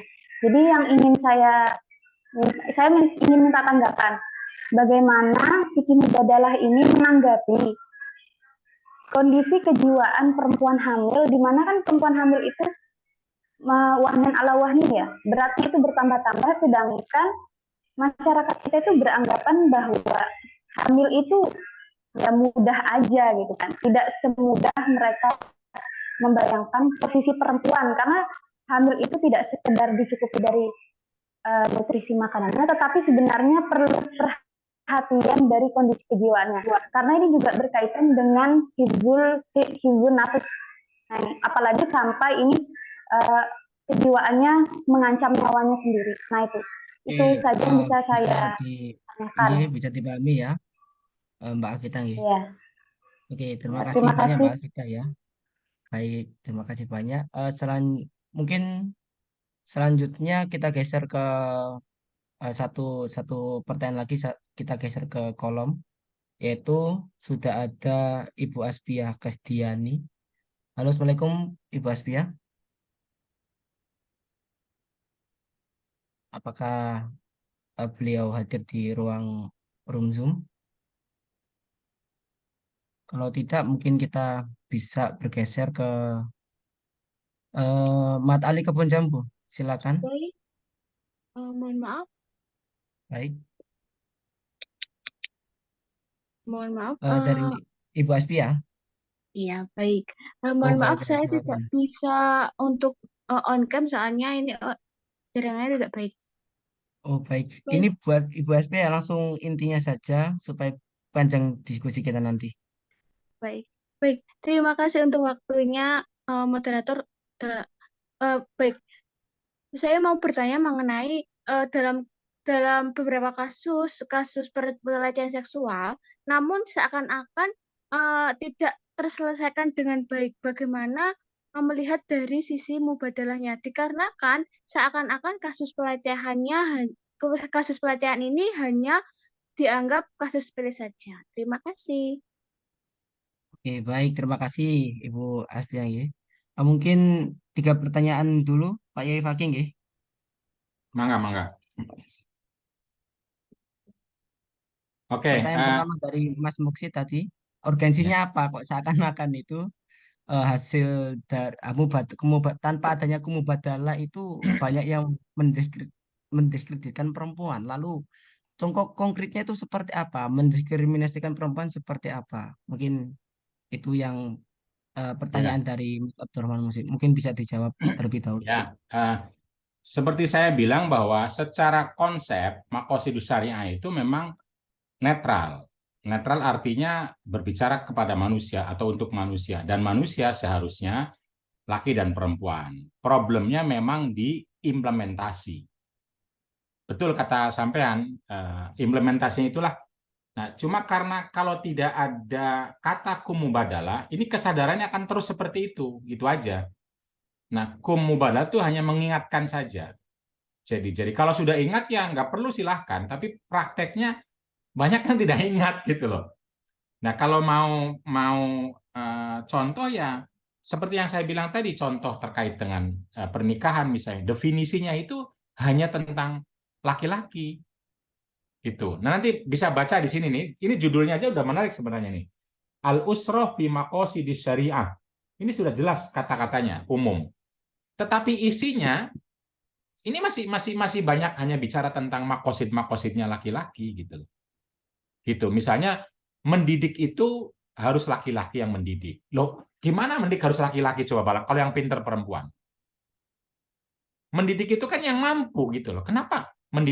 Yang mendidik tuh suami ke istri yang mendidik itu. Kalau istri dididik gitu loh. Ini gimana kalau yang pinter Qur'annya perempuan gimana? Nah, itu maksud saya. Jadi makosid itu lalu kalau tidak dieksplisitkan pentingnya kumubadalah, itu ketika dipraktekkan itu seperti tidak sadar gitu loh. Akhirnya apalagi nanti isu-isu publik, isu keluarga saja yang jelas-jelas ada perempuannya, itu kurang terangkat gitu loh. Misalnya tentang hak anak. Hak anak ini asumsi orang anak itu umum, tetapi nanti contohnya kebanyakan anak laki-laki gitu. Padahal kebutuhan anak perempuan bisa jadi berbeda. Misalnya contohnya begini ya, nikah pada usia anak. Ini kan orang kesannya untuk menghindari zina, cuma itu persoalannya. Tapi orang tidak tahu bahwa nikah usia anaknya perempuan akan hamil. Begitu hamil, dia nggak bisa sekolah. Nah, ini kan beda dengan laki-laki. Kalau laki-laki itu usia anak nikah, ya hampir nggak masalah gitu. Masih bisa main, masih bisa sekolah. Kalau perempuan akan terputus dari seluruh makosid yang lain. Nah, kalau tanpa menyebut mubadalah, itu kesadarannya hanya menghindari zina, dan istilah menghindari zina itu ya laki-laki gitu loh. Laki-laki yang tidak ingin zina pengen sah gitu loh. Padahal ketika menghindari zina dan sah, lalu perempuan akan hamil, laki-laki tidak mengalami.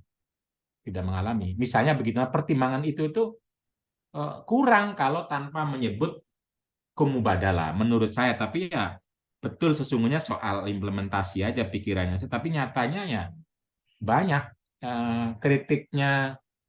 Siapa tuh disertasi tentang Jasra Auda juga. Jasra Auda itu orang yang sadar tentang gender, tetapi seluruh contoh makosidnya itu hampir tidak melibatkan perempuan.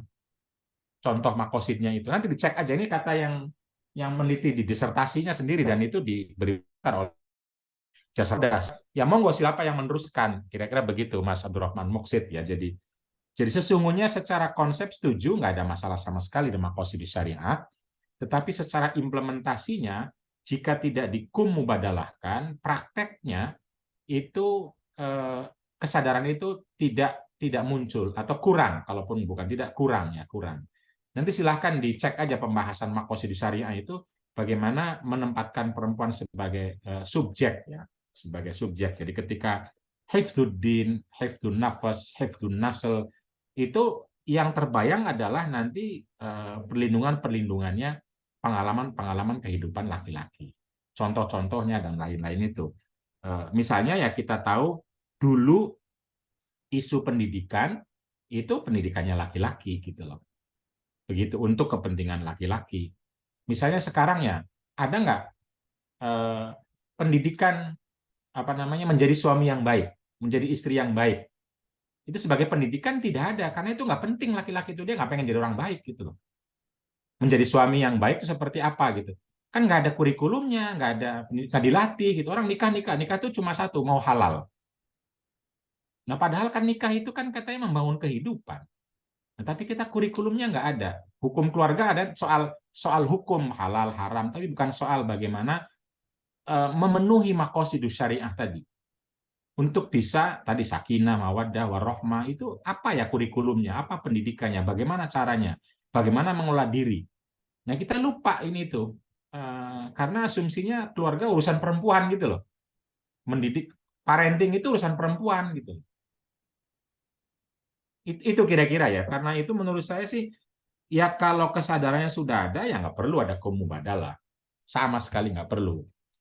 Tapi kalau kumubadalah itu dianggap mampu atau setidaknya mengingatkan, ya monggo gitu aja. Jadi saya sih nggak terlalu kekeh atau ideologis harus ada kumubadalah, enggak juga gitu loh, enggak. Yang penting ya konsep itu dipraktekkan secara utuh atau tidak, meletakkan perempuan sebagai subjek begitu. Kalau tidak ya ayo. Tapi kalau kumubadalah dirasa mengganggu, terlalu panjang, ini istilahnya genit-genitan saja, ya nggak usah, saya nggak masalah sama sekali.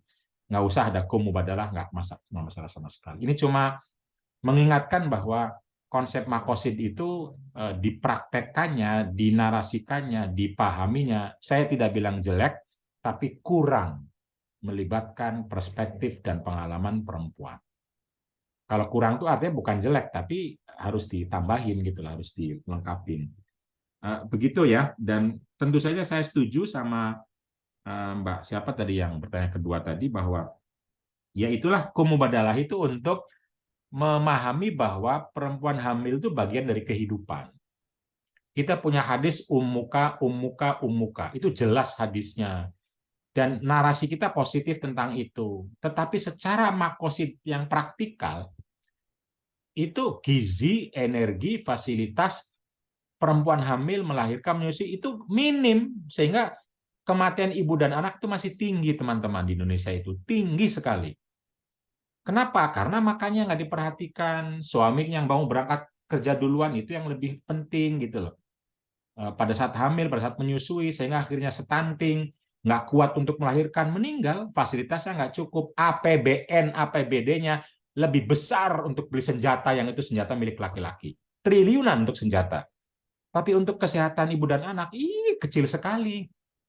Kalaupun nanti ada anggaran untuk stunting, seperti kata Pak D. Jokowi, anggarannya 10 miliar, studi bandingnya 7 miliar.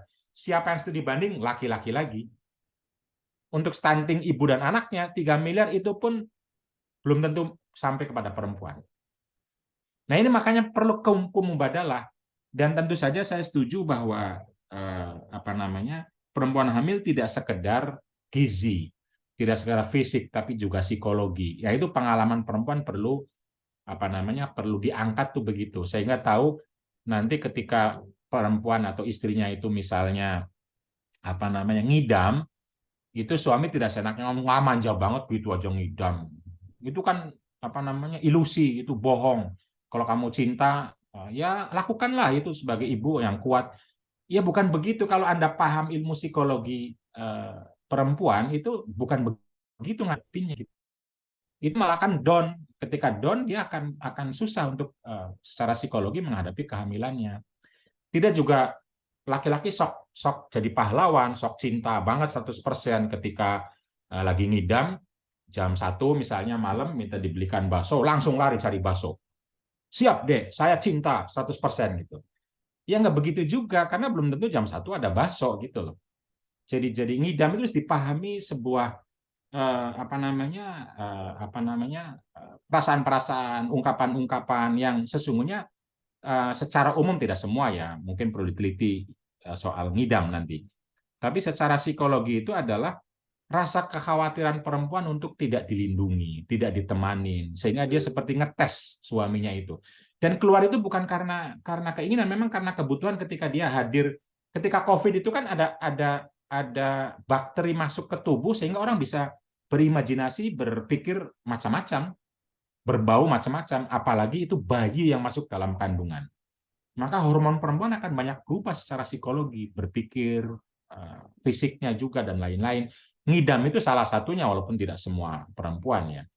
Jadi ketika istri Anda, kalau yang punya istri ngidam itu, bukan harus dijawab siap 100% lari terbirit-birit mencari yang diinginkan, tidak juga lalu menasehati, Dek itu bohong, Dek itu ilusi, itu Anda harus sabar saja, saya kan kepala keluarga, kalau kamu mau dengar kata Ustadz, yang penting itu sabar, syukur. Bukan begitu, tapi secara umum kan sebenarnya mau mengungkapkan rasa kekhawatiran, keinginan untuk terlindungi. Saya yang diperlukannya cuma ngomong, oh mau bakso ya Dek, berapa mangkok? 1 gerobak pun saya akan sediakan. Tapi jangan sekarang ya, besok. Sekarang mari saya peluk saja. Sekarang mari saya temanin. Nah itu cukup sebenarnya. Tapi karena nggak tahu, kapan nggak diungkap dalam pembahasan maqasid syariat, jadi nggak penting. Akhirnya ya perempuan mengalami sendiri, susah sendiri, hamil sendiri, melahirkan sendiri, suaminya nggak mau tahu gitu, nggak mau tahu. Kalau itu katanya umuka, kan harusnya dibahas. Lalu ilmunya menjadi penting, pengalamannya menjadi penting gitu. Tapi pengalaman laki-laki sudah banyak dibahas tentang pentingnya kalau lagi nafsu segera dilayani, kapanpun, dimanapun, karena hormonnya tinggi, karena capek, karena dan lain-lain. Jadi begitu kira-kira ya, saya setuju sekali, tentu saja ini penting ilmu biologis perempuan itu berangkat dari pengalaman, berangkat dari tentu saja saintifiknya dan lain-lain, menjadi bagian dari ilmu kemanusiaan, tidak hanya isu perempuan. Ini Aspiah ini kalau yang di chat itu beda dengan Aspiah tadi yang bertanya kayaknya ya.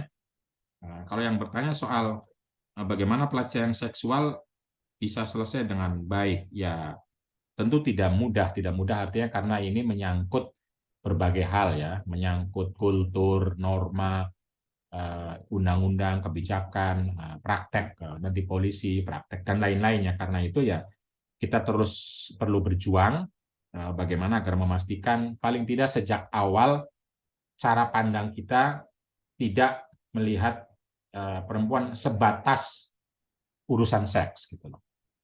Jadi perempuan harus dilihat sebagai manusia utuh yang mulia. Orang kalau memuliakan orang itu tidak mungkin melecehkan. Orang itu akan melecehkan dengan merendahkan terlebih dahulu. Ah, kamu ini siapa? Ah, kamu ini cuma. Nah, ketika itu baru dia akan berani melecehkan. Tapi kalau dia memuliakan, menganggap mulia, menganggap tinggi, maka dia akan menghormati. Ketika menghormati, insya Allah tidak terjadi. Kalaupun terjadi, nanti akan didampingi dan dipenuhi hak-haknya karena dia mulia gitu. Itu awal, tentu saja perlu undang-undang ya, nanti perlu undang-undang, perlu kebijakan, perlu dan lain-lainnya. Kalau Aspiah yang di chat itu panjang sekali pertanyaannya dan jawabannya juga panjang, tapi kita dengar dulu yang lain. Mangga, Baik, Mas. terima kasih Pak Yai Fakih. Ini masih ada waktu 10 menit untuk dua pertanyaan Pak Yai Fakih ya. Mangga. Oke. Dari Mat Ali Kebun Jambu. Silakan, mungkin bisa memungkinkan on cam. Oke, terima kasih sebelumnya. Jadi gini, langsung saja kan sebagaimana Bapak yang kita ketahui kan tentang Maqasidus Syariah yang kemudian dirumuskan oleh Imam Ghazali itu kan ada 5, kemudian kesini kan terus ada Kiai Haji Ali Yafi yang kemudian merumuskan adanya Fiqh Al-Bi'ah, Hifdz Al-Bi'ah. Nah, itu kira-kira ada nggak praktik Maqasidus Syariah yang kemudian diimplementasikan dengan kumubadalah, tetapi emang dengan menggunakan maqasid yang Hifdz Al-Bi'ahnya sendiri. Kan kalau apakah mungkin praktiknya seperti ini? Apakah mubadalah itu mungkin juga hanya untuk relasi dengan manusia atau mungkin juga berlaku bahkan kepada Al-Bi'ah atau kepada makhluk hidup yang lainnya? Terima kasih. Ya. Oke, terima kasih banyak dari Mat Ali Kebun Jambu. Lalu pertanyaan terakhir yaitu dari Mas Ahmad Zainul Millah. Silakan, singkat padat ya Mas Zainul ya. Ya, terima kasih. Assalamualaikum. Sebelumnya selamat malam Pak Pakti. Saya Mas Santi Mad Ali juga, tapi nggak ditulis. Ini Kamu di mana? saya di rumah kitab, Pak. Oke. Saya itu kemarin tuh alhamdulillah menghatamkan, kami yang di rumah kitab menghatamkan buku Maqasid Syariah Linisa, Pak. Di situ itu mengangkat 3 isu krusial yang mana dalil-dalil Al-Qur'an itu menjadi argumen masyarakat awam untuk membolehkan seperti poligami, ada ayatnya. Memukul istri ketika nusyuz, ada ayatnya. Perkawinan anak belum ada hukum fikih yang mengharuskan seperti 19 tahun belum ada.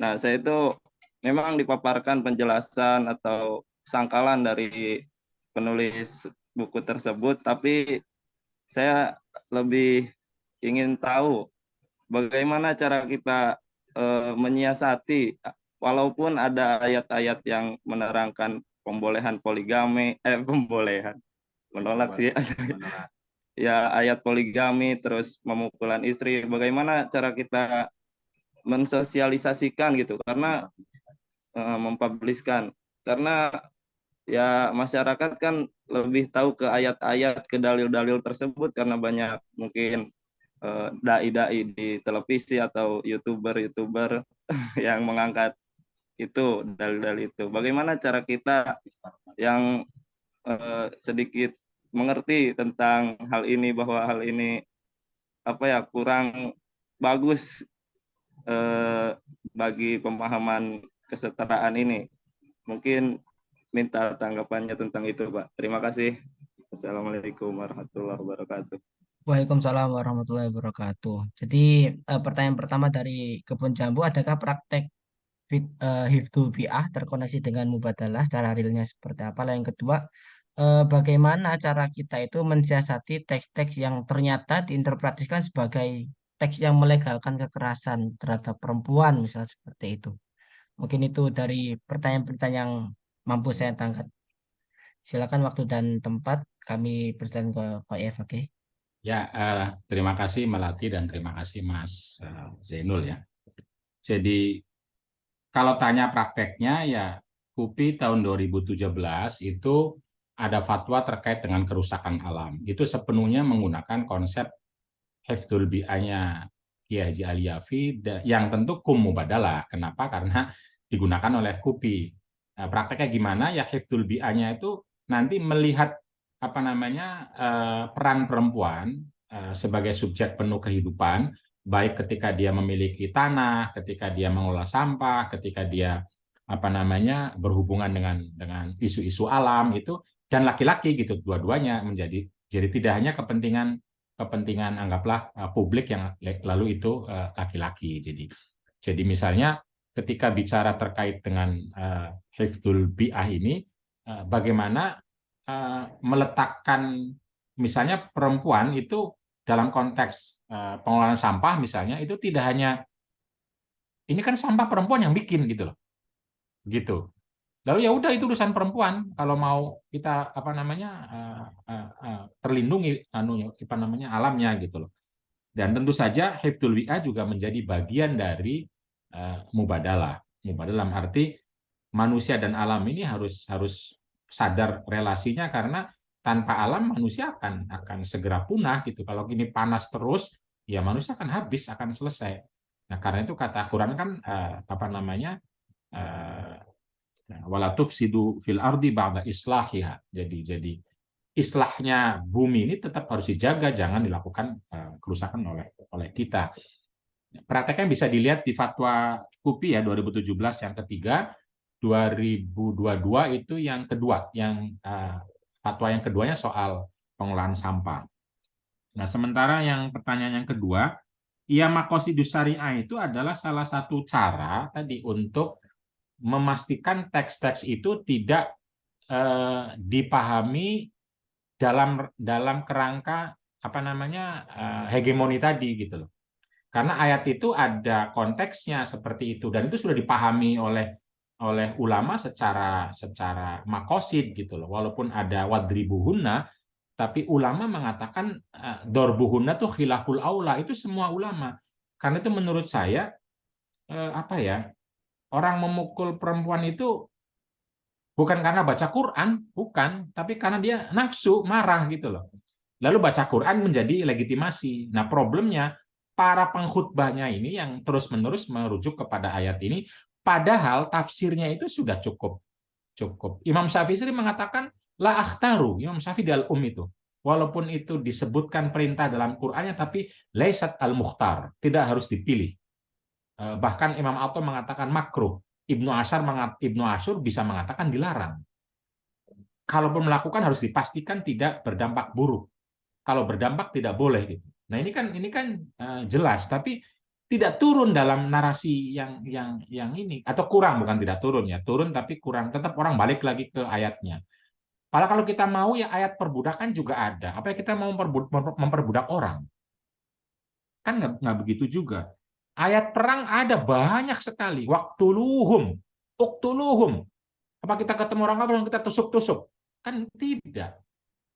Ini istilah ulama semuanya haram itu tuh. Hanya bisa dalam peperangan. Peperangan pun harus diputuskan oleh negara. Tetapi kenapa untuk isu-isu laki-laki yang mengalaminya relatif sudah banyak dan dinarasikan, tapi untuk isu yang dialami perempuan tetap terus memukul boleh, ada ayatnya gitu. Padahal ayatnya sudah ditafsirkan sama ulama. Tadi dibilang poligami boleh. Nah, monogami juga disebutkan di ayat Quran, tapi kita tidak mengambil itu sebagai utama gitu. Fawahidatan itu jelas sekali perintah juga gitu. Fa in khiftum alla ta'dilu fawahidatan. Dzalika adna alla ta'ulu misalnya. Jadi menurut saya sih narasi itu problemnya bukan karena ada teks, tapi karena ada nafsu kita atau nafsu laki-laki yang pengen menghegemoni itu. Karena kalau kita betul karena teks ada wa'ashiruhunna bil ma'ruf. Nah, kalau kita disuruh berbuat baik, kan kita harus bertanya kepada perempuannya, saya udah berbuat baik belum? Kan begitu. Kalau saya mempoligami Anda, saya berbuat baik atau tidak gitu. Kalau saya memukul, saya berbuat baik atau tidak gitu. Hunna libasun lakum wa antum libasun lahunna. Istrimu tuh pakaian kamu. Gitu loh. Masa pakaian dibuang begitu saya tidak dijaga misalnya. Begitupun kamu pakaian istrimu. Kalau pakaian istrimu kamu udah melindungi belum? Kamu menghangatkan belum gitu. Nah, tapi kembalinya cuma fankihu ma tawbalakum. Hafal semua. Tapi fawahidatan tidak hafal. Walan tastati wa ta'dilu bain nisa wal harastum tidak hafal gitu. Bahkan ada ayat yang membolehkan cerai karena poligami, tidak ada yang tahu, tidak ada yang hafal. Wa in yatafarraqa yughnillahu kullan min sa'ati. 130 An-Nisa itu menyebutkan bercerai saja bahkan bisa baik daripada pernikahan poligami. Tapi itu nggak ada yang ngomong begitu. Kenapa? Karena nafsunya itu loh. Itu yang saya bilang perlu kum mubadalah itu. Karena kalau tanpa kum mubadalah menurut saya pengalaman kehidupan yang lebih banyak berbicaranya laki-laki, narasinya laki-laki, hidupnya laki-laki, Ini kebutuhan perempuan tidak muncul, pengalaman perempuan tidak muncul, kebahagiaan nanti cuma kebahagiaan laki-laki gitu loh. Sakinahnya laki-laki, perempuannya sakit terus, sakit gitu. Nah, ini kira-kira begitulah kenapa lalu perlu mubadalah.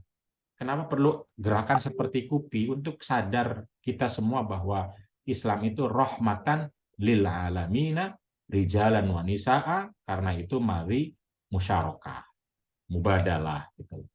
Untuk menurunkan, mewujudkan kebaikan-kebaikan hidup itu, saya tidak bilang ini problemnya ada pada teks, menurut saya ada pada kesadaran, lalu praktek-praktek yang sepertinya pengen dilegitimasi oleh teks. Padahal teksnya itu cukup komprehensif karena dia mempotret realitas dengan dikembalikan kepada konsep-konsep kunci. Lalu ulama juga beberapa sudah membahasnya demi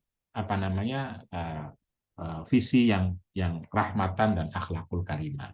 Jadi Nabi tidak melakukan loh memukul itu. Ayat hadisnya banyak. Larangan Nabi la tadribu ima Allah juga ada. Tapi kenapa nggak ke situ arahnya? Yang diingat cuma wadribuhunna. Padahal sebelum wadribuhunna itu ada wallati takhafuna. Takhafuna dulu. Ada fa'idhuhunna dulu. Tapi fa'idhuhunnanya lupa. Langsung pengen aja. Lalu kata Qur'annya. Padahal ya dia karena marah gitu loh. Marah tapi pengen dibenarkan kemarahannya. Nabi bilang la taghdab. Kalau lagi marah cepat segera wudu. Agar supaya tidak destruktif. Kenapa nggak ini yang kita bicarakan gitu? Kita bicarakan. Kenapa ada ayat itu? Kalau kita lihat asbabun nuzulnya itu kan sepertinya mau mengatakan kepada laki-laki bahwa wahai laki-laki, kamu itu penanggung jawab. Kok langsung memukul perempuan, istrimu? Kenapa tidak kamu nasehatin dulu? Itu kenapa tidak pisah ranjang dulu? Kok langsung memukul gitu? Nah kalau ngelihat ayatnya kan asbabun nuzulnya kan kira-kira seperti itu sesungguhnya ya. Tentu saja ini bahasa saya ya. Tapi maksud saya teks itu menurut saya kalau bahasa Imam Ali itu kan la yatakallamu innama takallama bihir rijal. Teksnya tidak langsung bersuara, laki-lakilah yang menyuarakannya.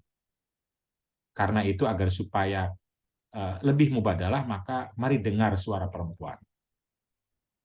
Perempuan harus ikut menyuarakan gitu loh. Seperti Fatimah, saya sakit di poligami, suarakan. Dan sakit karena poligami itu suara Fatimah dan didengar oleh Nabi, dan semua yang didengar sama Nabi itu namanya hadis takriri, sunnah gitu. Ini kan susah kita katanya sunnah itu kan qauli, fi'li, takriri. Kalau qauli Nabi yang ngomong, fi'li Nabi yang berbuat, takriri itu sahabat yang ngomong lalu Nabi menyetujui. Nah, Fatimah itu putri Nabi. Mau dipoligami, lapor ke Nabi, saya tidak suka, saya sakit. Dan Nabi setuju. Lalu melarang. Lalu berkhutbah. Gitu. Dan di kitab saya, Sitin Adliyah itu banyak pengalaman-pengalaman perempuan yang disaksikan Nabi, tetapi kita tidak tahu semua gitu, tidak tahu hadis-hadis itu. Makanya saya kumpulkan jadi Situn al-Adliyah, 60 hadis. Jadi menurut saya Zainul ini bukan bagaimana ya, tetapi ya ayo kalau mau seharusnya, makanya Mahat Ali harusnya hafal tuh Situn Adliyahnya, harusnya hafal Mamba'us Sa'adahnya, karena di situ ada semua teks-teksnya. Hafal Nabiur Rahmanya, jangan cuma ar-rijalu qawwamun 'alan nisa, hafal, yang lain tidak. Wal mu'minuna wal mu'minat ba'dhuhum awliya'u ba'd, tidak hafal. Wa ashiruhunna bil ma'ruf, tidak hafal. Padahal teks itu menyatu gitu loh. Tidak yadribu ba'duhum ba'dun, tapi yukmilu ba'duhum ba'dun. Ya, payungnya apa? Rahmatan lil alamin dan akhlakul karimah. Akhlakul karimah itu apa? Kata Nabi ya bastul wajhi, badlul ma'rufi, kaful adha. Ini kan jelas, konkret teksnya ada dan banyak. Tapi yang diingat oleh laki-laki hanya idribuhunna. Jadi problemnya ada di laki-laki, sehingga lahir kemudian, dan tentu cara pikir laki-laki, perempuan juga banyak yang berpikir begitu ya. Lalu lahir narasi fikih-fikih yang sepertinya hanya mengakomodasi laki-laki, padahal fikih harusnya mengakomodasi manusia yang itu laki dan perempuan agar supaya Islam visinya betul-betul rahmatan lil alamin dan akhlakul karimah. Jadi maqasid syariah kum mubadalah salah satu metode. Kalau pertanyaannya bagaimana? Yang lainnya, ya mari kita ingat teks-teks lain yang itu banyak. Jangan hanya teks yang tadi ya. Jadi hadis itu kan yang bicara, anggaplah orang bilang misoginis atau paling tidak tafsirnya misoginis, itu cuma beberapa biji. Tapi itu yang dihafal oleh kebanyakan orang.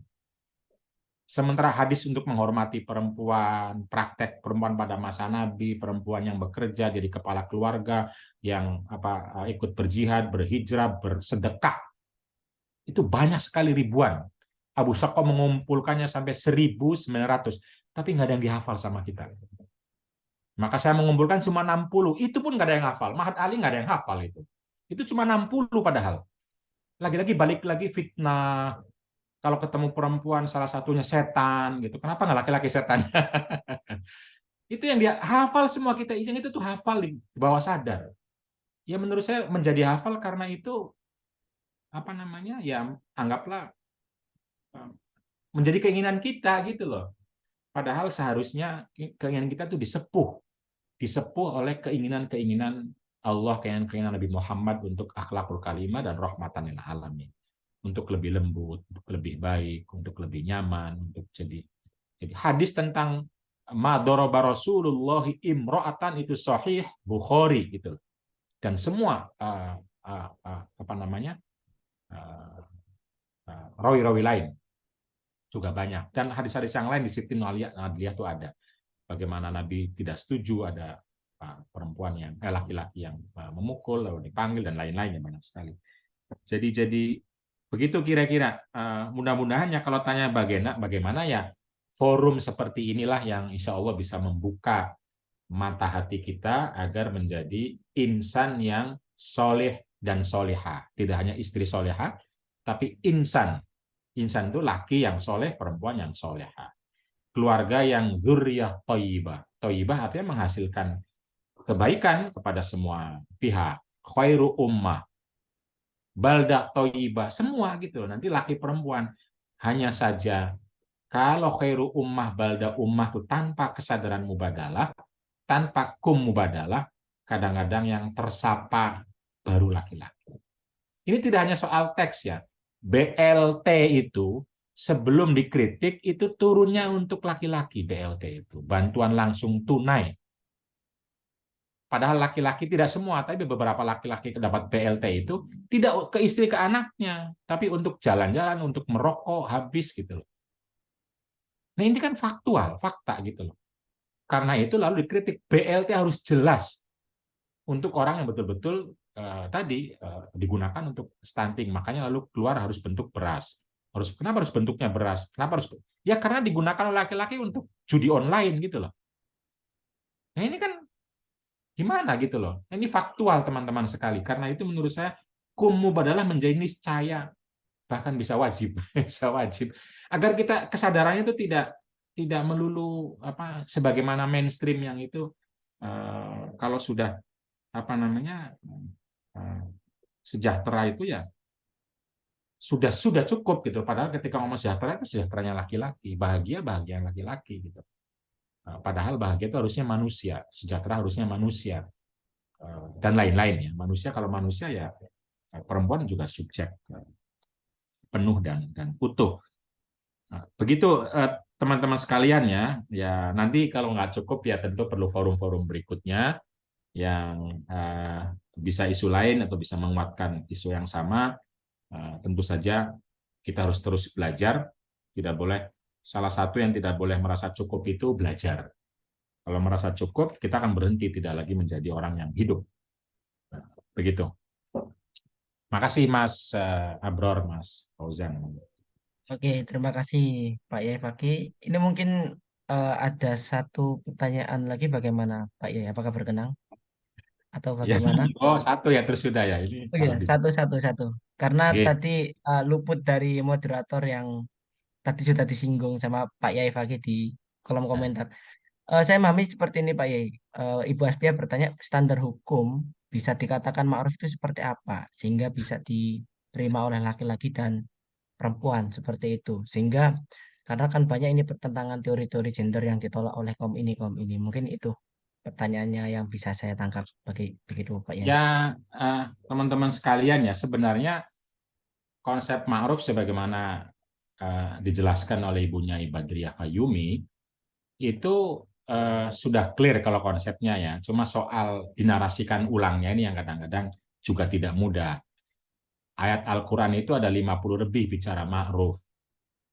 Ma'ruf itu ya kebaikan yang ditemukan, dirasakan, sesungguhnya diterima oleh banyak pihak gitu loh, oleh banyak nilai gitu loh. Tetapi implementasinya tentu harus apa ya, harus kontekstual gitu loh. Jadi misalnya bersyukur itu kan ma'ruf, baik. Nah, karena baik, maka mari kita mubadalahkan bersyukurnya laki kepada istrinya, bersyukurnya perempuan kepada suami, jangan cuma perempuan gitu. Kira-kira begitu ya. Maqasid syariah itu ma'ruf semua itu. Ma'ruf gitu loh. Nah, cuma problemnya tadi, ketika diturunkan untuk membela perempuan, dibilang, oh itu gender. Itu feminis. Nah, ini kan menurut saya problem apa ya? Menurut saya problem nafsu hegemoni tadi. Menurut saya ya, saya nggak tahu.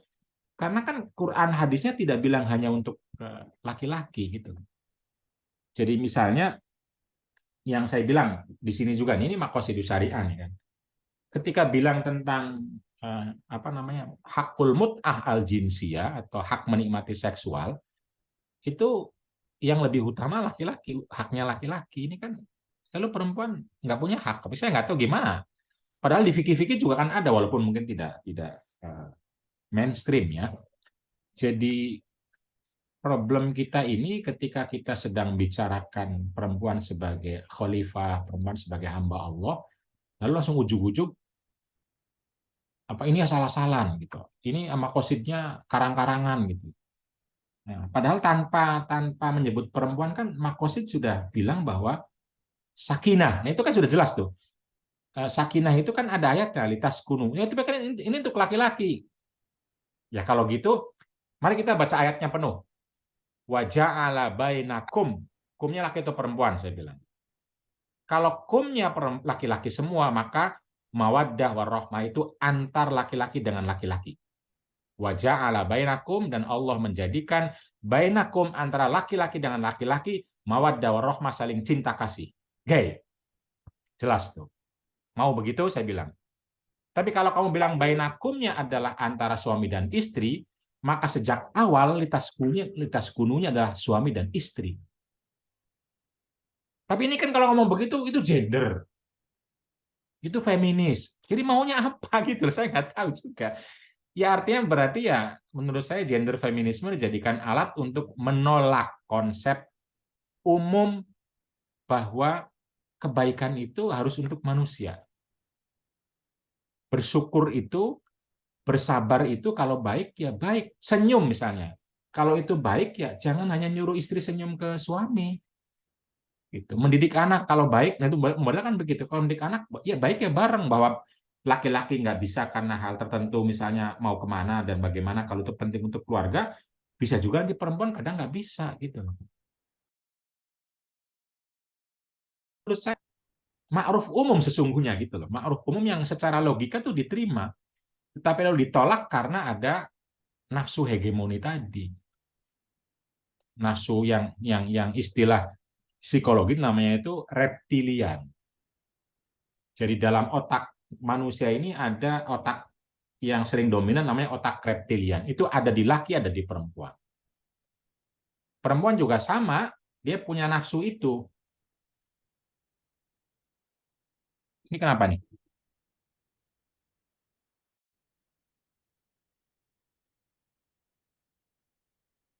Oke. Perempuan juga sama punya nafsu itu gitu loh. Nafsu itu, karena itu tidak menutup kemungkinan ketika perempuan itu nanti punya kapasitas untuk menguasai, misalnya uangnya lebih banyak, jabatannya lebih tinggi, atau cantiknya melebihi yang lain, itu bisa menguasai laki-laki tuh. Karena ada nafsu reptiliannya. Nah, cuma kalau perempuannya lagi begitu, itu nasihat untuk mereka banyak agamanya, banyak sekali cara menasihati, dan buku-buku untuk menasihati itu banyak. Tetapi sebaliknya untuk menasihati laki-laki itu kurang.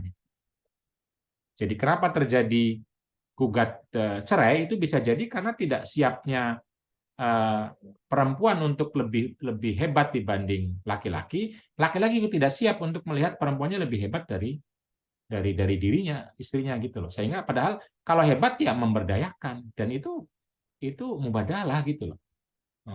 Tidak perlu merasa apa namanya insecure dan lain-lain harusnya. Tapi ya memang karena kita punya nafsu-nafsu itu, akhirnya kita meminta legitimasi, lalu kesannya adalah perjuangan untuk memastikan kebahagiaan itu dirasakan oleh laki perempuan sebagai perjuangan yang asal-asalan. Padahal ya ayat tentang mu'asyarah bil ma'ruf itu kan jelas dan clear. Libasun lahunna wa hunna libasun lakum, itu kan clear gitu loh. Wal mu'minuna wal mu'minatu ba'duhum awliya'u ba'din, itu kan clear juga, jelas, tegas, dan tinggal diturunkannya seperti apa. Nah, menurunkannya inilah perlu pengalaman-pengalaman hidup baik laki-laki dan terutama perempuan agar nyata. Nah, tatbikul ahkam atau ijtihad tatbiknya agar nyata, bahagianya nyata, senyumnya nyata, indahnya nyata gitu. Tidak hanya di abstrak, di konsep-konsep saja. Jadi begitu Mbak Aspia ya. Jadi ya sabar saja, kita perlu strategi lain dan perlu banyak orang yang berbicara. Kalau perempuan semua berbicara begini, laki-laki akan terima juga. Karena itu saya berharap para perempuan tidak perlu mengeluh, tidak perlu menyerang, suarakan saja terus, sehingga akhirnya dunia media sosial itu terpenuhi oleh suara-suara mubadalah, dan pada akhirnya suara-suara yang non mubadalah akan mengecil gitu, tanpa harus perlu menyerang mereka, tanpa harus itu ya. Begitu Mas Ozan. Baik, terima kasih atas paparannya Pak Yai Fakih. Alhamdulillah kita sudah menuntaskan sesi diskusi pada malam hari ini. Banyak sekali insight-insight yang kita dapat terkait dengan bagaimana caranya aku syariah itu terkoneksi dengan mubadalah, lalu kemudian contoh aplikasinya seperti apa. Alhamdulillah kita sudah mendengarkan semuanya dari Pak Yai Fakih Abdul Qadir. Acara selanjutnya yaitu foto bersama Pak Yai ya. Untuk teman-teman monggo untuk open kamera. Seperti itu untuk kebutuhan dokumentasi. Silakan teman-teman. Oke, untuk Mas Abrar siap untuk foto ya, Mas Abrar ya. Ya, siap-siap. Oke, siap-siap. Oke, hitungan mundur Mas Abrar. Silakan hitung Mas Abrar. Oke, monggo on game. Nah, ini masih. Oke, 1, 2, 3. Sudah. Sudah semua? Oke. Masih Sudah satu. Masih satu lagi. Ya, Oke, semoga saya ini aturkan. bisa menjadi bahan Ya. skripsi, tesis, atau disertasi, karena belum banyak atau belum ada yang mengangkat ini. Iya. Baik, Pak Yai, kami haturkan terima kasih Oke, kepada sami-sami. narasumber kita yang telah berkenan memberikan ilmu beliau kepada kita, dan juga saya berterima kasih kepada para tamu undangan, khususnya Mubadalah ID yang telah meluangkan waktu kita untuk berdiskusi bareng pada malam ini dan menyambungkan kepada Pak Yai Fakih serta teman-teman tamu undangan dari UIN Malang, kemudian Ahmad Ali yang tidak bisa saya sebutkan satu persatu, Winston sampai Surabaya dan lainnya. Saya berterima kasih. Kita tutup acara diskusi pada malam ini dengan bacaan kafaratul majelis bersama-sama. Bismillahirrahmanirrahim. Subhanakallahumma wa bihamdika asyhadu an la ilaha illa anta astaghfiruka wa atubu ilaik. Sekian dari kami. Mohon maaf apabila ada yang kurang dari organisasi kami, Mas Nawi Institute. Salam takzim kepada Pak Yai Fakih, kemudian salim takzim kepada semuanya para peserta. Insya Allah kami akan mengadakan diskusi-diskusi intensif seperti ini setiap bulannya. Tolong support kami untuk senantiasa bagaimana bisa mengejawantahkan ilmu-ilmu keagamaan di Indonesia ini sebagai bentuk Saya pengabdian kami. bertanya ini, Baik, Mas ya. Nawi ini punya Mas Nawi yang Rumi apa enggak yang sudah terjemahan baru? Menerbitkan itu apa enggak? Namanya Mas Nawi. Enggak, ini memang diambil dari kitab itu istilahnya Pak namanya. Cuman Kan enggak ada tahu edisi, gitu. ada edisi lama terjemahannya Abdul Hadi WM, tapi ada edisi baru yang langsung dari terjemahan Persia. Udah punya belum? Saya belum punya soalnya. Itu belinya di mana atau? Nggih, belum nih Pak, sementara. Oh, belum juga ya. Iya. Harusnya kalau namanya Mas Nawi yang pertama dong. Proses Pak. Harusnya seperti Pak Yai ya. Oke. Terima kasih banyak. Terima kasih Pak Yai Abdul Terima Qadir. kasih semua. Oke, oke, monggo. Ya, sampai ketemu. Kita tutup. Kita tunggu tesis Assalamualaikum disertasinya. warahmatullahi wabarakatuh. Waalaikumsalam. Terus suwun Yai. Oke, sami-sami. Terima kasih Pak Kiai. Pamit ya. Ya, makasih Royani, makasih teman-teman semua yang lain. Terima kasih ilmunya. Izin live semuanya. Terima kasih Mbak Dala dan Mas Nawi ya. Ya. Terima kasih. Dokumentasi. Sudah.